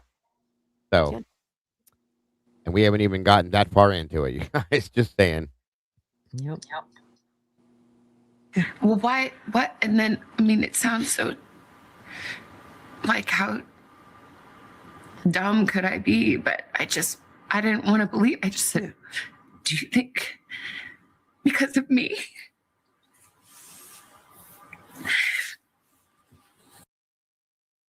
And then that came out. Why? I mean, I know you're a famous person, but she automatically thought it was because of her. Is that a natural instinct for somebody that is like who she is, that has her stature? Or was there something that nobody knows about that is in the background in her life that would make her think that? And if that's the case, does law enforcement have that knowledge? I would hope. You know what I mean? And Dago, I've always wondered that. A lot of If it's people not did. her, it's her brother. Or I think There's two things, Hemi, that's right. Two things in the first 4 minutes that come out that make everybody go, what? So her brother works in intelligence. He makes that statement. She comes off and automatically feels that it's because of who she is. But why? You know, I just right away, my ears are like straight up. So which is common to think that way because she's a celebrity and she's got money, and they know they think they can get money out of it. And that could be the automatic thought, yes. But what other reason would anybody kidnap an 80-year-old lady? Well, what's the first thing Savannah would think because of her? That's what breaks my. I think this part breaks my heart because I think she said it because that's the first thing I thought too. Like it had to be. A lot of people did, yeah. But like I don't think it's weird for her to say that. You know what I mean? I do think it is weird for Cameron to go to because Ransom wouldn't be my first go to, kind of. You know what I mean? Like Ransom, like that's just like right away. That's what he said. It bothered me about that, but for me, what a red flag was when TMZ started reporting those Ransom. Right. And then when we got the first news conference from the sheriff, where was she at? So we're just, we're making these FaceTime videos with her and her brother and whoever that girl was. Her sister. I don't know if she was a sister or a wife or whoever she was. That's her sister.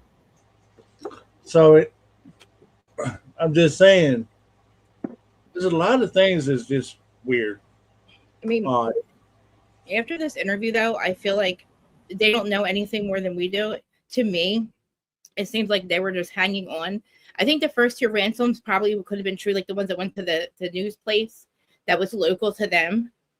Obviously, I think Harvey made the other two up, but I think they were just hanging on to this hope that maybe they were real.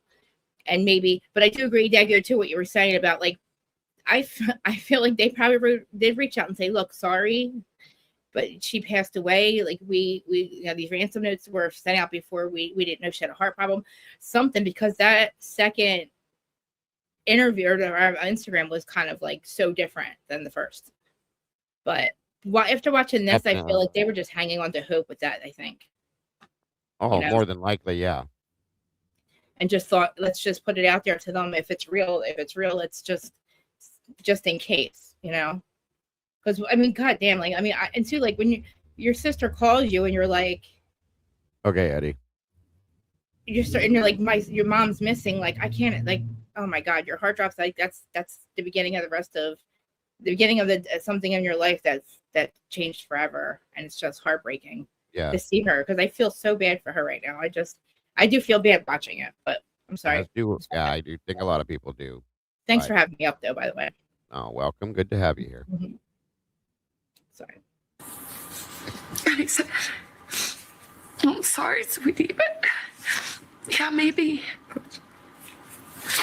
But I knew that. You did? I hope not. I mean, we still don't know. Mm-hmm. Honestly, we don't know anything. No. We don't know anything. So I don't know. And that's March 26th. She says they don't know anything. There's something wrong with that. That's not with how many people are working on this and what's been going on with it. They should know something at this point, guys. That's ridiculous. I'm sorry. I agree. How do we know who Brian Koberger is 5 days before Thanksgiving, which is 5 days after the killing? And I think if I estimate it right, you found that little drop of DNA, but we don't know who this motherfucker. Like, come on, you get your wife essentially working on the same thing. This touch DNA, and how could they find out unless they need like a tip? I don't know how where Brian came from. They need a tip to go figure out. Oh, that's who it could be. I don't know.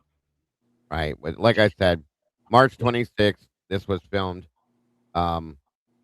just days ago, folks, and they have not one clue. And either they don't have any clues, which is pathetic and sad to me, or law enforcement does or something and they're hiding something. Is the only other thing that makes any sense. It just doesn't make any sense to me at all. So I'll just put that out and say Even digital footprints too, like some kind of digital footprint of somebody. something's wrong to have not one bit of information. Come on. I wouldn't have left with no No. information. I would be chained to, I don't know. I'd be like wrapped around the sheriff's ankle or something, like until he Right. told me something. Or like get my Exactly. brother to get his people involved, like call, his Cam's got some people that are higher up. Let's figure out this digital thing. Like, you mean, because apparently they tried to block the signal and it didn't work. And that's how they were able to, they didn't expect to be on camera, in my opinion. And So I think they tried to jam it. And if they really don't know, They're saying they thought they had jammed it before he got up on the porch. Sorry, Dave. right. No, it's okay. That makes sense. That makes sense. That does. I didn't think about that. Good point. No, it does. I never thought of it either, but that's a good point, Krista. So, Yeah. but at that point, still, It should know something. I mean, there was some kind of digital. The guy was carrying something, and you mean like there's got to be something that we don't know about, like technology that we don't even know about that can pick up signals. I did hear them say about this case that they were working on something they never did before. They were going to roll it out next year, some kind of new DNA thing again, I guess. But they're going to, for this case, they're going to rush it, and we're going to find out sooner how they did this like DNA thing that they found this person, or they're getting to this person. They didn't say. That's all I heard. It was like, I don't know if it was the end of this interview or something else, and I was like, oh, different. Okay, and I'm thinking like, what I else? didn't hear part 3. Maybe was it in part 3? Maybe I have to look and see. Like maybe it was like Bright End or something. I just remember hearing. I was like, oh well, that's. say what you heard again. So they said they were working on a different type of DNA matching, like now how like we just found out about genealogy, but there was another way now they're rolling out next year, this new way. I guess they were testing DNA to match people up. I don't know what it is. They didn't say much more than that, but it was like, oh, this is so exciting. They're going to do it they're going to rush it for the Nancy Guthrie case. They're going to use it in this case, and then they're going to tell us about it, I guess, if it works. Okay. So I guess we're going to be, and I don't know what other. Make digital DNA, maybe. Well, you know what's interesting, because like I used to watch the CeCe Moore case or her show, and she explained how she did the genealogy, right? She would do it on every episode. And they would have to do the legwork. Like they would have to look at old newspapers and to build the family tree. They had to do a lot of legwork, of research. Right. I'm wondering, because it has been decades now that people have been in those sites building their own family trees, because once you're in there, you can automatically match with other people that are already in there to get information and share your parts of the trees. So that has grown by itself over these decades. I bet now they're tapping into that, and now they don't have to do the legwork. The trees are already in there. Or AI does it for them or something. Yeah. Yep. I bet it's something like that. And you know who's doing it? You know who's doing it? I bet Othram has it. God, I hope not. But More than likely, yeah. I would agree with that. Trust it, though. Are we going to trust what they're telling us? Like, we're going to trust their That's the biggest problem right there. Right? Like, I mean, I don't think it's the time to try to like, oh, hey guys, look at this. Like, well, I think they should show it. Like, wait, just like any other evidence. If that's going to be your evidence, then let it be your evidence and show it. I feel like by now we should have a way to track everything. I don't know. To track what? Everybody. Like, I feel like there shouldn't be a way to get away with murder or anything like this. I feel like there's got to be ways to like. I don't want to say like surveillance 24/7 all over the place, but I mean, like, I think they're already looking at this anyway. I don't know if there's. They've been doing that for a long time as it is. Satellites could probably like go and like, what if a satellite is watching us at all times? They could just rewind the satellite video and see what happened to Nancy. I'm just saying. They can watch us through our right. cams and TV. Hey, yeah, they could have went back on Google Earth and like saw a car that was like literally you can do that. My friend, her father had passed away, and months later she went back and she saw him driving down the road. Oh, it's like funny, but like I wish they don't update it. They should be able to, though, right? Like maybe they should just be able to, like, you should be able to, like, I should be able to say, I want to say go to Kim's house right now, Kim's coordinates, and then maybe like peek in your window. Not really, though. Maybe on your you can wave to you. Well, I mean, that's listen, always been a problem that I have with this is that there are satellite cams that right? why couldn't they go back to between 12 a.m. and 6 a.m. and look for a vehicle to pull in the driveway or something or Yes. people or anything at that point? Yes. There's no They, reason they can't. Exactly. they need to have So trail cams or something. If they that's what can't, I don't understand. yeah, if it's so deserty, put trail cams up. If you can't have like street lights and stuff, at least have them because she couldn't have just gotten away. She didn't float out of there. So they had trail cams, security cameras, I don't know, something. Because she listened. She was there for 50 years and nothing bad ever happened. I'm sure she probably thought nothing bad was going to happen. I do think she left her back doors unlocked by mistake or just probably did it a lot. And listen, my parents did it for 30 years. I couldn't believe they could leave their doors unlocked. But I think things it's change. possible that it was somebody she knew and she let them in. Or that too. Or that too. I mean, Just saying. you have to kind of like convince her to So, walk out herself. I mean, yeah. probably took a lot of convincing and a lot of threats. And of course, she's going to die of a heart attack. I mean, the lady's 84. Just because they're saying they're not going to hurt you doesn't mean you believe them. You know, like her reality is, who knows what these people are going to do to me? I thank God I passed away in my sleep if that's what really happened. You know. Yeah. I hope they didn't hurt her. I don't know. Who knows? It's just very fucking terrifying to think about. Wow. Being 84 alone, and nothing's ever happened in 50 years, and then somebody just takes you in. Someone mentioned flock cameras in the chat, and I do know that they had flock cameras out there. They also had an organization that was highly opposed to them. So I don't know the timeline and the dates, but they had active people out there that were like fighting against them and wanting them removed. So I don't know if they were there at the time. I don't mind them. I don't, But with All those, right. supposedly they can see inside the car. Like they can see you, like in the car driving it. And look, they call it Tepe, whatever Michael, whatever, the Tepe murders. But Diego, I'm gonna say goodbye for now. I'm gonna go have my dinner. All right, Kim, no problem, dear. Thanks for having me up. This was Thank you great. for being here. I appreciate it. All right, I'm guys. working on it, Annie. I don't know what happened or what the deal is, but I'm trying to get it worked out. I don't see it in there, but it's nothing personal with you here. It's there's some kind of a mix up or something, but I'll work it out, Annie. All right, Kim, thank you for joining me again, and I'll talk to you soon. All right, bye guys. Bye, Krista. Bye, Kim. No, Teddy Bear, how are you? that it's because she's my mom and somebody thought, oh, that girl, that lady has money, we can make a quick buck. I mean, that would make sense, but we don't know. But yeah, that's probably, which is too much to bear. To think that I brought this to her bedside, that it's because of me.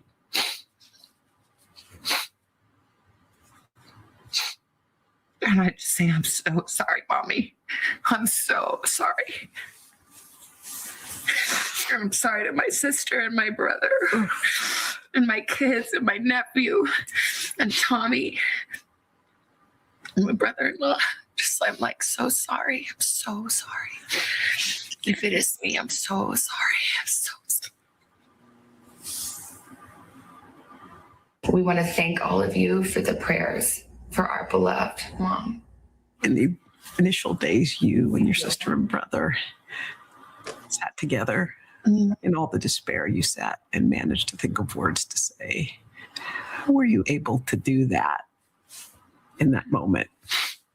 Well, my siblings are amazing. And we are a unit.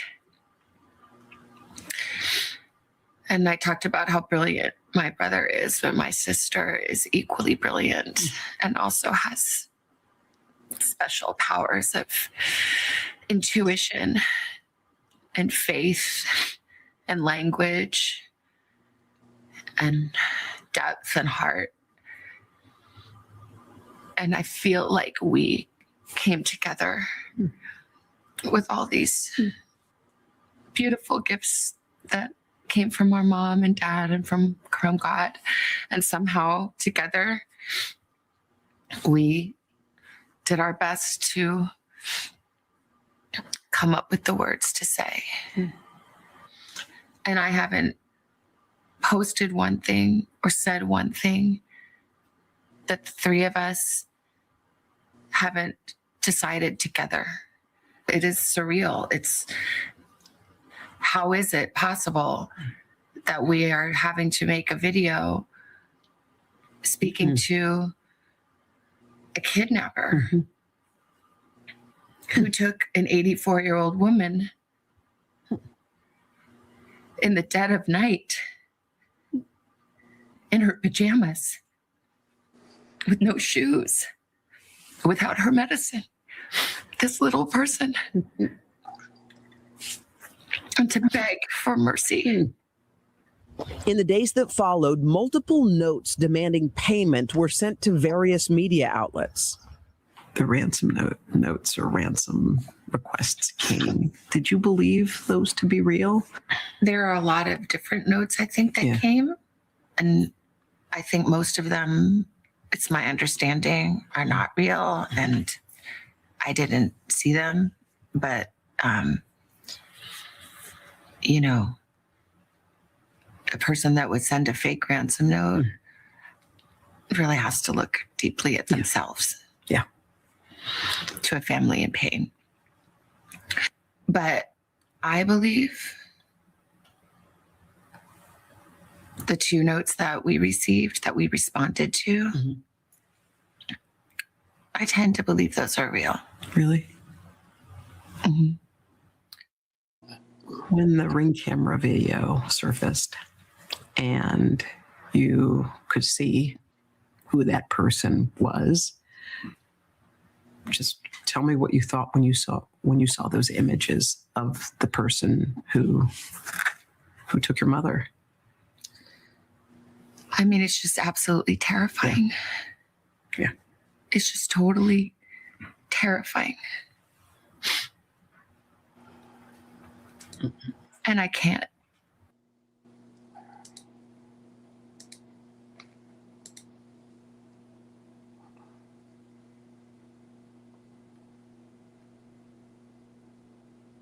I find it odd. Why did they not see the ransom notes? I agree with Smiling Sleuth on that. Also, too, like, so they set her cell phone, right? She's getting notifications on her cell phone. That's where her notifications go from her Ring camera. Why didn't they see them going back? Because obviously that's not the only time he was on the camera.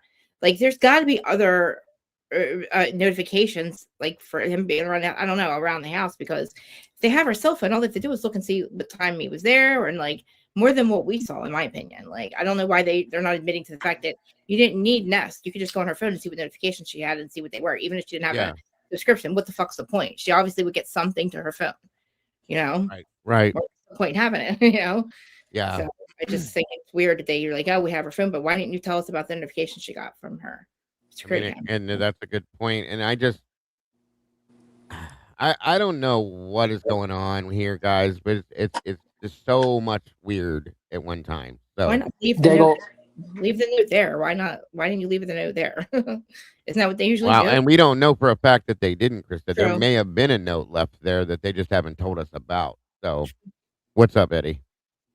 I'm with you. I don't believe a thing my eyes are seeing here. This looks suspiciously very orchestrated.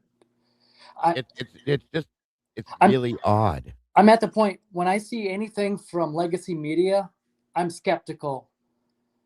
Of course. My question is, I want to be sure I understand this correctly. Savannah Guthrie is saying that she doesn't know anything more, and that is to mean that she doesn't know anything more than what the general public know. Is that what we heard her say a few moments back? Well, more than what similar. they knew that they exposed to us, yeah. Right, and she's talking about the backslider being open now, which we never, like you pointed out, we never knew that. Never before. heard that, no. So put now, that. I don't know. With... I was gonna say I don't know that she knows that we know that or not. I think, she may not know what everything has been put out to, or what we all have been able to find out. True. But yeah, that was never put out via legacy or anything like that. They never kept that Police never said nothing. Never knew that. Asking people were like, "Can we clarify?" We couldn't clarify whether that door was left open or not, or how they got in. Yeah, But that, right. you know. Nobody ever knew that, Eddie. So yeah, not at So all. now talking specifics, then, so is her mindset then? Are we to assume that her mindset is that there's kidnappers and that we're looking for Nancy Guthrie because there's a possibility that she's alive? Is that her mindset? Well, or is it I don't. At this point now, I don't know that she believes that, but at some point, yeah, I think she still did believe she was alive. That's what she's portraying, right? That I mean, yeah. she hasn't said on the Hoda copy show that her mother is dead.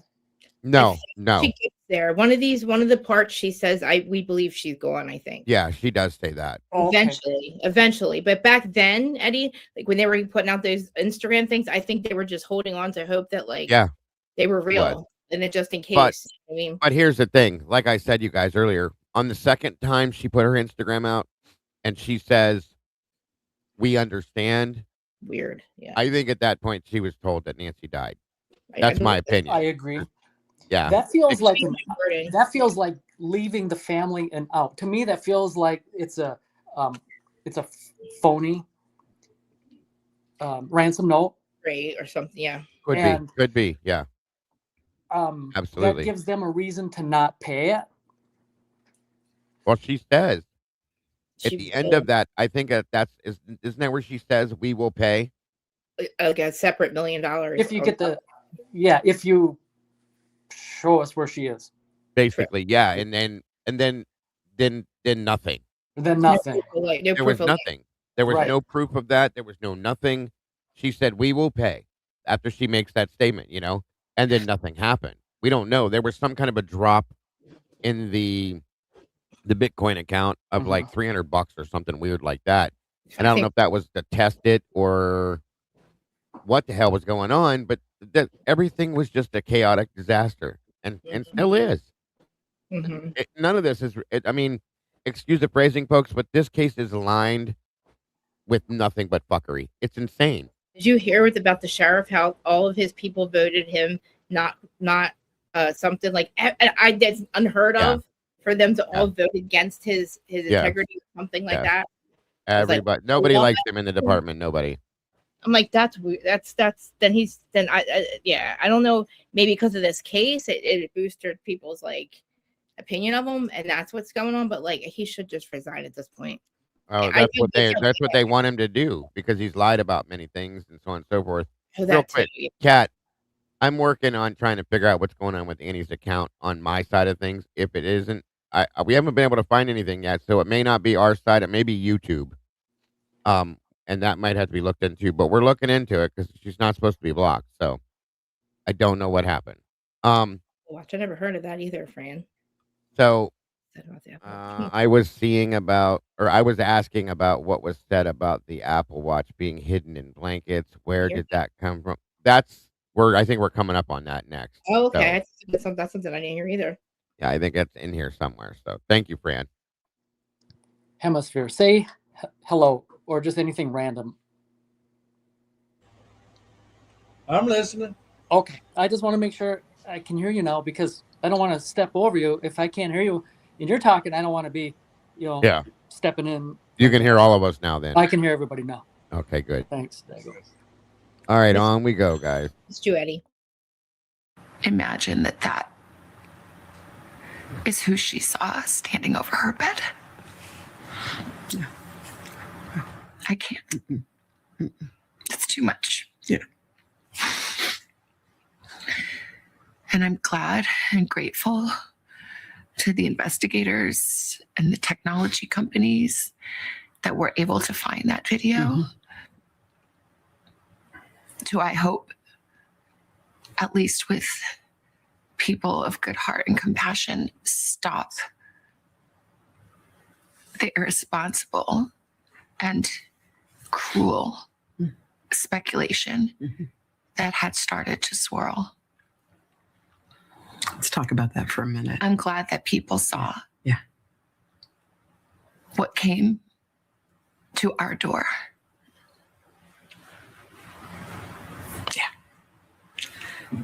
When you talk about the cruel speculation, the whispers, the innuendo that it was somebody in your family, how did you weather that? It's unbearable. Yeah. And it piles pain upon pain.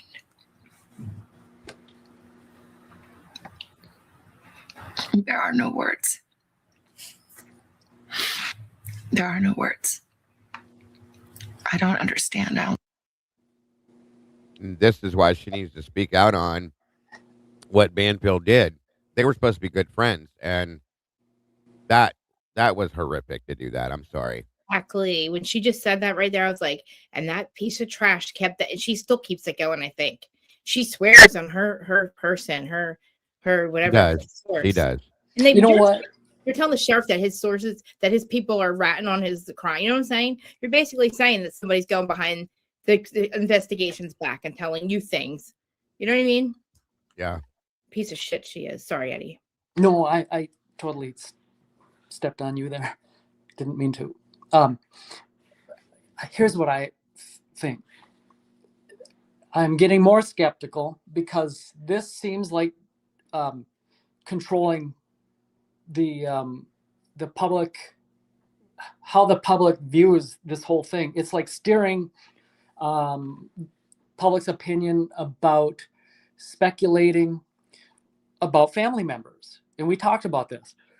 And I don't know if we heard the entire answer, but I'm hoping to hear Savannah eventually say, but I understand, there was family member who dropped her off that night and was the last to see her and blah, blah, blah. And it's very common. Family is always the first ones looked at. So et cetera, et cetera. But this is too much of a hard pushback and shaming, right? If you don't want, if you want to hide the truth, you got to shame that thing that is the truth and not allow it to be spoken of and make it taboo. And this is starting to feel way too much like that. It's just that's what I'm seeing so far, and I don't like it. It's like a movie. It's like a movie playing out. Like we're watching Idaho 4, like we're in like season 3, we're not even close to the end. I feel like with Idaho 4, like feels like we're on like the middle of it, and like we don't I don't know. Like I understand her steering a narrative, only not steering it, but like because she's in the media and she knows how they are, and I truly believe that they stayed away because of that reason. And but look what still happened. Trashley still got her little falls. Well, I think that's why it bothers her, why she's reacting right now, because of who it came from, right? And the relationship they had, and the steadfast statement that she made to protect her own personal look is what I think Savannah's issue is with this.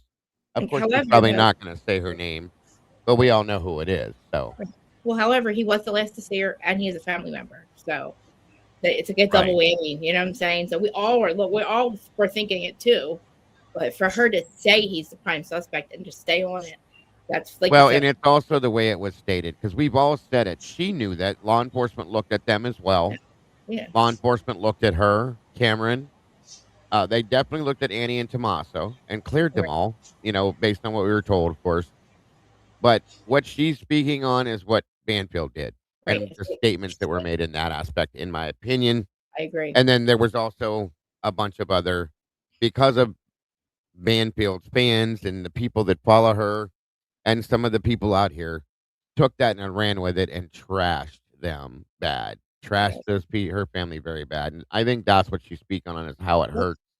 It's got to. I mean, and I wonder if she. I mean, there were some nasty comments made about them, so on and so forth. And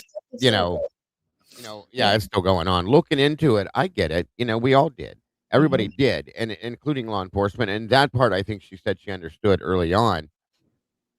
But at that point, everything was cleared. The sheriff came forward and said, "Please stop saying these things, this, that, everything else, blah, blah, blah, whatever." But I think she should, being in the media, understand. But I think this is a personal thing with her and Banfield. You can think it all you want. Just because you can doesn't mean you should. Well, I think it's based off their relationship that that they had. That's That's the it. problem. Like exactly. Like, are you another news person? How dare you sit there and just stay on my Well, friend? they were friends. They worked together at the same network at know one that. point in time, and that's how they Oh, started together. So know there's that. that. Absolute But worst. Yeah. that makes it worse to me. Me too. But anyway, on we go. Never understand. And no one took better care of my mom than my sister and brother-in-law. And no one protected my mom more than my brother. And we love her, and she is our shining light. She's our matriarch. She's all we have. Savannah and her family stayed together in Arizona for weeks as the media coverage grew more intense. We had to move houses many times because people came, and not everyone is respectful, unfortunately. You know, And there was a night we had to leave in the dark in the desert, holding hands, me and my sister and brother and I, get into a car waiting for us because the people outside were closing in. So we found a place that was safe, and then we couldn't really leave too much. So like those days are a blur. Yeah. Crying and praying. How did your family feel about the way the investigation was conducted? Well, it's still going. Yeah. And people have worked tirelessly.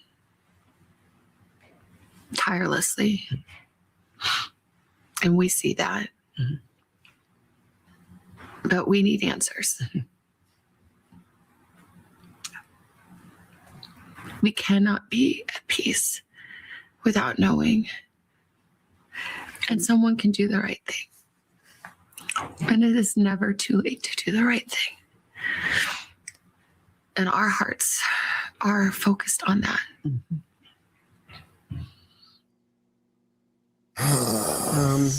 I think where Savannah ended that, it's not too late to do the right thing, is really, I think, the intent from the beginning. I think she was a fantasy was that someone sees it, someone who saw someone who knows someone who will say something, because, you know, I think this is all about bringing Nancy Well, it's still an home. open case. We're 54 days in. The bravery that she's showing in this interview is not to shine a light on herself, but to remind people that if you have anything to do with this, if you know anything, we firmly believe that somebody does know something, it's not too late. Yes. We can still bring Nancy home if you call the number. And one of the things Savannah actually said to me was, she said, please remind everybody that there are lots of people who are missing. And that's why her family has donated to the National Center for Missing and Exploited Children. And she wanted me to underscore that, because she wanted to be clear, like, this is also about a lot of people who are missing. But you guys know how strong Savannah is.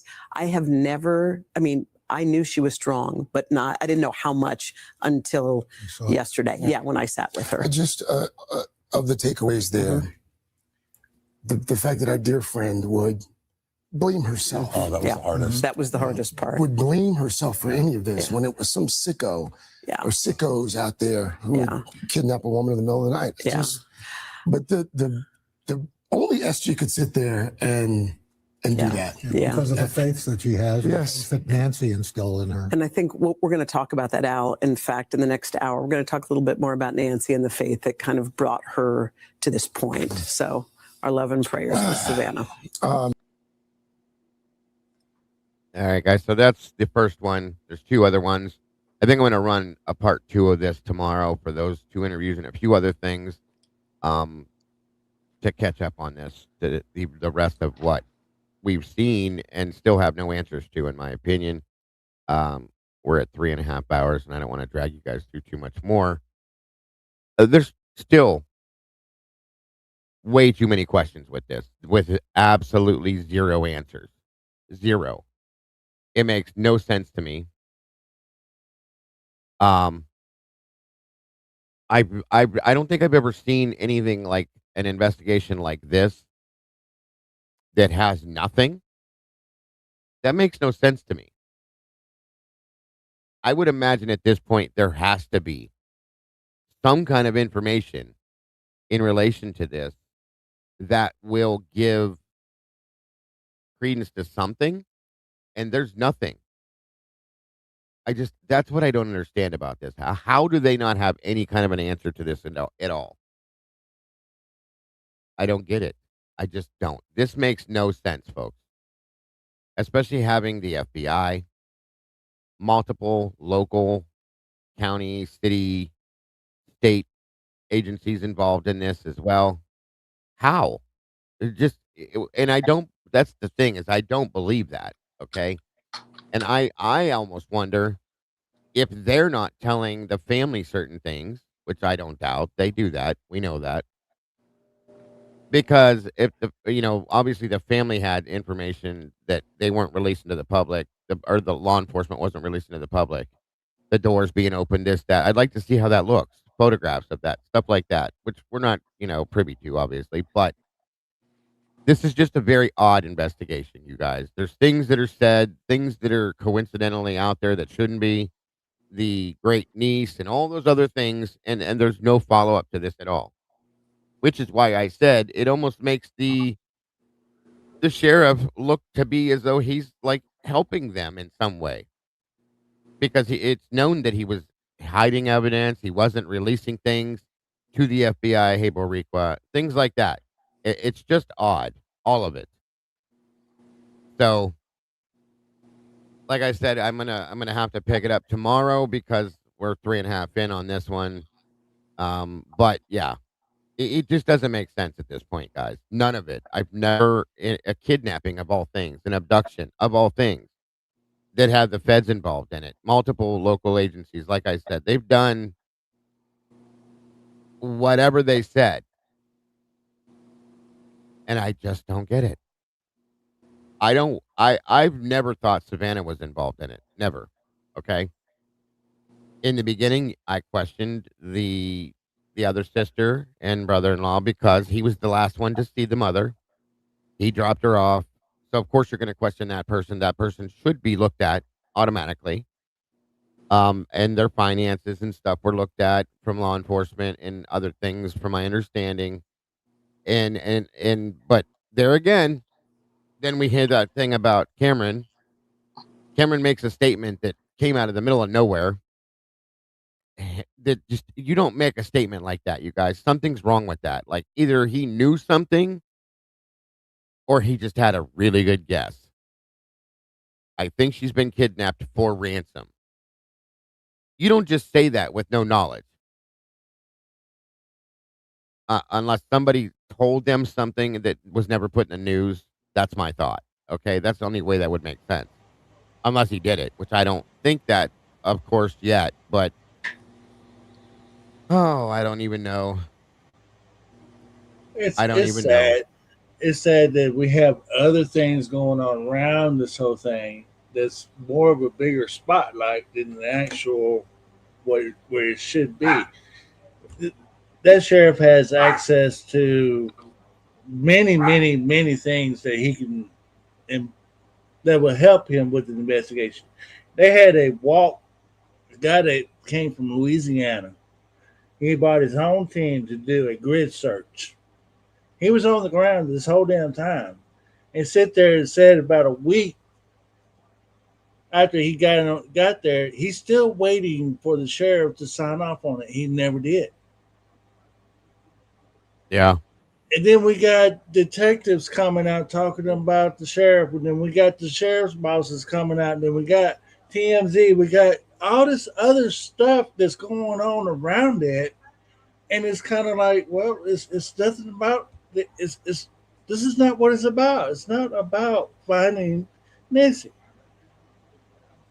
And we're going on what, 2 months now? We're still looking. Yeah. I mean, it's crazy. Where's the priorities at? That's the question: is what is going on with this? You know what I mean? And why? So I don't know. I don't know. I'm very like just blank with this. I can't seem to gather. Of course, we want to be able to believe in law enforcement. We also know how that goes at times, and it just doesn't. Nothing floats. Nothing is floating with this, and I don't get it. I can't make it make sense.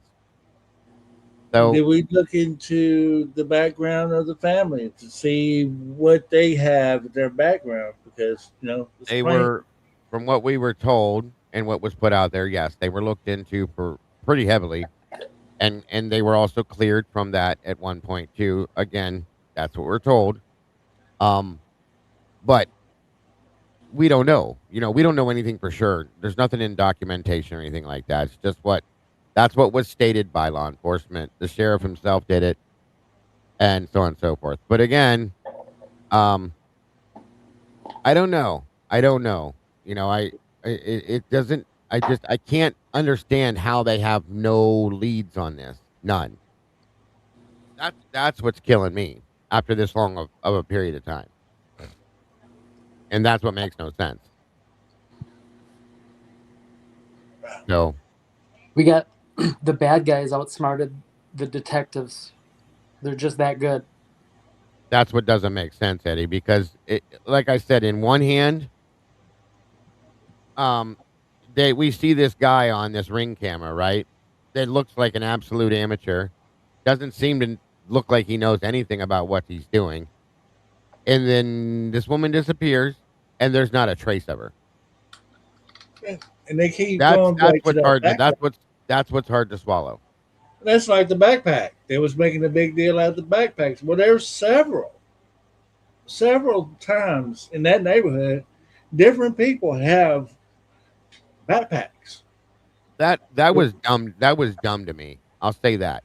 They're talking about this great lead with Walmart. They're looking into Walmart and looking into the backpack and the jacket. I'm thinking to myself, why would that even be a lead that you're going to look at? You really think this person that we see on this ring camera went and bought that stuff just for this crime?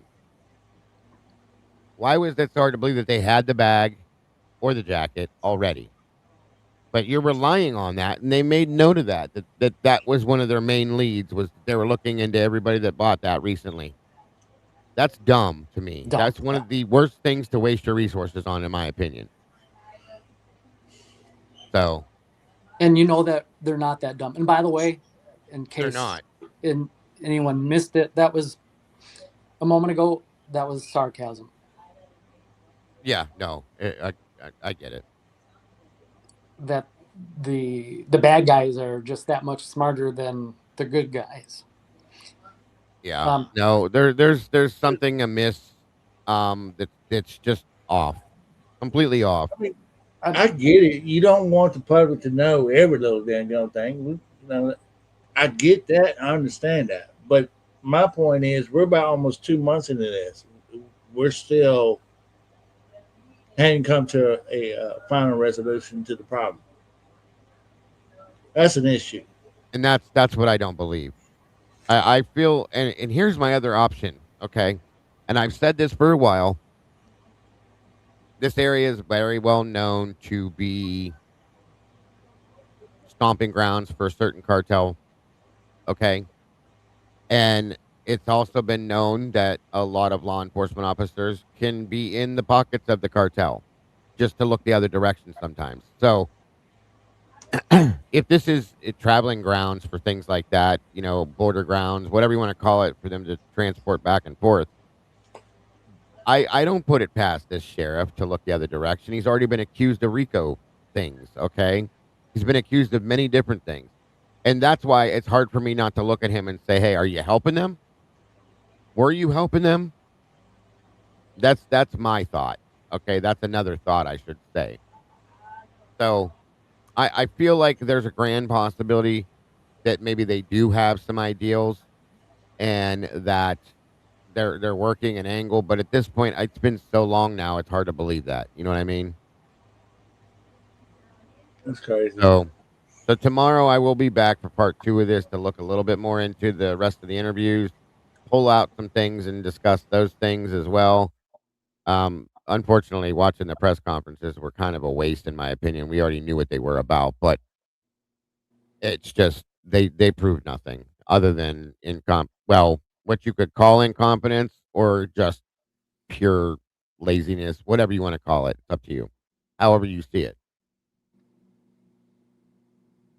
So I think, yeah, I think that'll do it for that. And I really appreciate having you here for this, Eddie, and your input on this as well, Hemi as well, and Miss Kim, absolutely.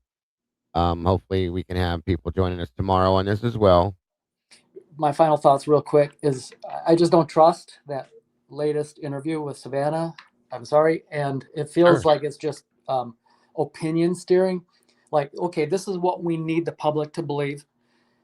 Although it's anything but that, right? I mean, if that's what they want you to believe, then you have to look the other way. And of course, we've talked about this in the past. The best person to have put that out is one of the actors, aka family member.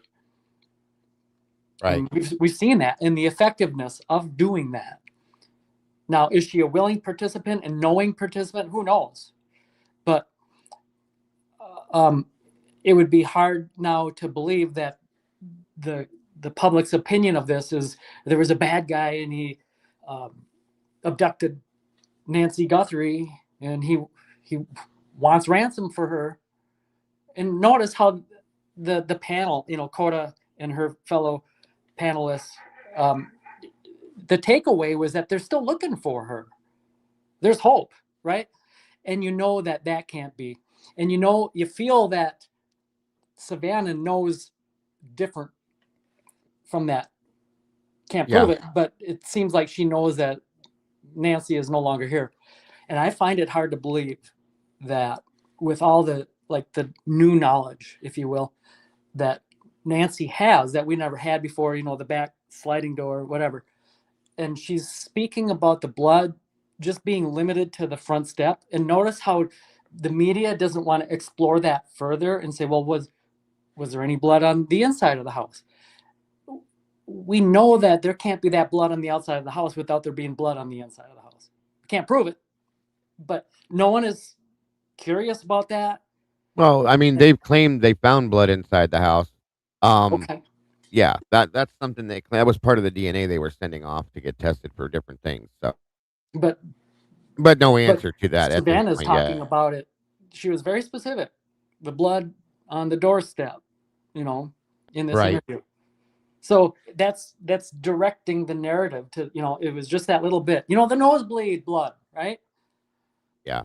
And then to attribute, this heart failure thing. That's how she must have passed, right? But that's what that's how they've displayed it. Agreed. All these thoughts just to conclude with what I began with. We're never going to know the truth. And that's why it's necessary it's probably finally time to get out to the public what they need to believe. And that's going to be the official. And I don't think, I think they know that Nancy's passed, period. I think that most of us realize that at this point too. I think if anything, if they're looking for her, they're looking for her body. It's a recovery. It's not a rescue by any means. And if they claim it to be, that's just a joke at this point, on my opinion, of course. It'd be wonderful to find that. That'd be great. But I just no. I think Nancy either died the night of or shortly thereafter, day or so after at the very least. And that's that. I think it's known. I think it's definitely well known, and I think all they've been doing is trying to find her to bring her back to the family in that aspect. But you're not giving any. There's not been one press conference about anything, and I can't believe they haven't. They have nothing. There's no way they have nothing. Okay, which makes it hard to believe anything they're saying. Perfectly said. Thanks, Bagel, as always. So, absolutely. Thanks for joining me, bud. We'll see you later, everybody. Hemisphere, Dago. Yep. See you soon, hopefully. Yeah, I'm stepping down too. All right. Thank you, Dago. Appreciate it. No problem. Take care. Fran says the chances of Nancy surviving this long are slim, but we have to hope that she has. Of course, there's always hope. There's There always will be. That's just because of who we are as people. You never want to give up hope if there's some extreme ability of the chance of hope. Of course, I'm going to have that. I would love to see this woman reunited with her family, happy, healthy, maybe not as healthy as she should be, but healthy. Do I believe it? No, not even remotely.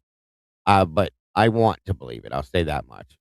I just have to stay in reality mostly. But from what I've seen, I think they've already put it out there in no uncertain terms without saying it that she's passed on, sadly. So my biggest thing is finding out who did this and why mostly. Why did you do this? Why did you abduct an 84-year-old woman, take her from her family, and possibly be the reason why her life ended, whatever it is? And shame on you, truly and honestly. If it's for money, that's of course what I think. But is it for some kind of notoriety thing with Savannah? Was it something that Savannah said or did that upset somebody? Any of those things could be the reasoning, guys. But there was it. Maybe it had nothing to do with Savannah. Maybe it was something Cameron did or said, or the other sister and brother. Maybe somebody said or did something to the wrong person and it pissed them off, and this is what they did. But it's just very odd. So I thank you guys for joining us here today for this. I'll be back tomorrow for the second part of this. And that should end it all up there as we break it down just to see where everything comes together, if it does or does not at. And I appreciate you guys being here. Hopefully we'll see you tomorrow.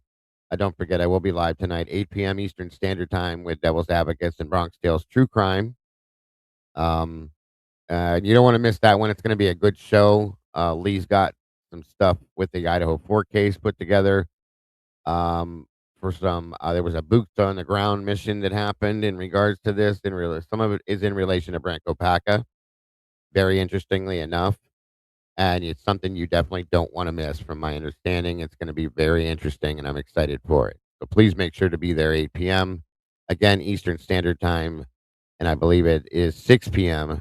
Pacific for those of you that are in that time zone. Crimes After Dark over with Devil's Advocate and Bronx Tales True Crime. I will be there with them. Hope to see you here with me. Have a great one. Thank you to the moderators as always. Again, Kim, Hemi, and Eddie, thank you so much for your input. Much love to everybody out here, guys. Don't forget to love yourselves and love each other. Don't change a thing, because you truly are the beautiful people. And I will see you soon. Bye-bye.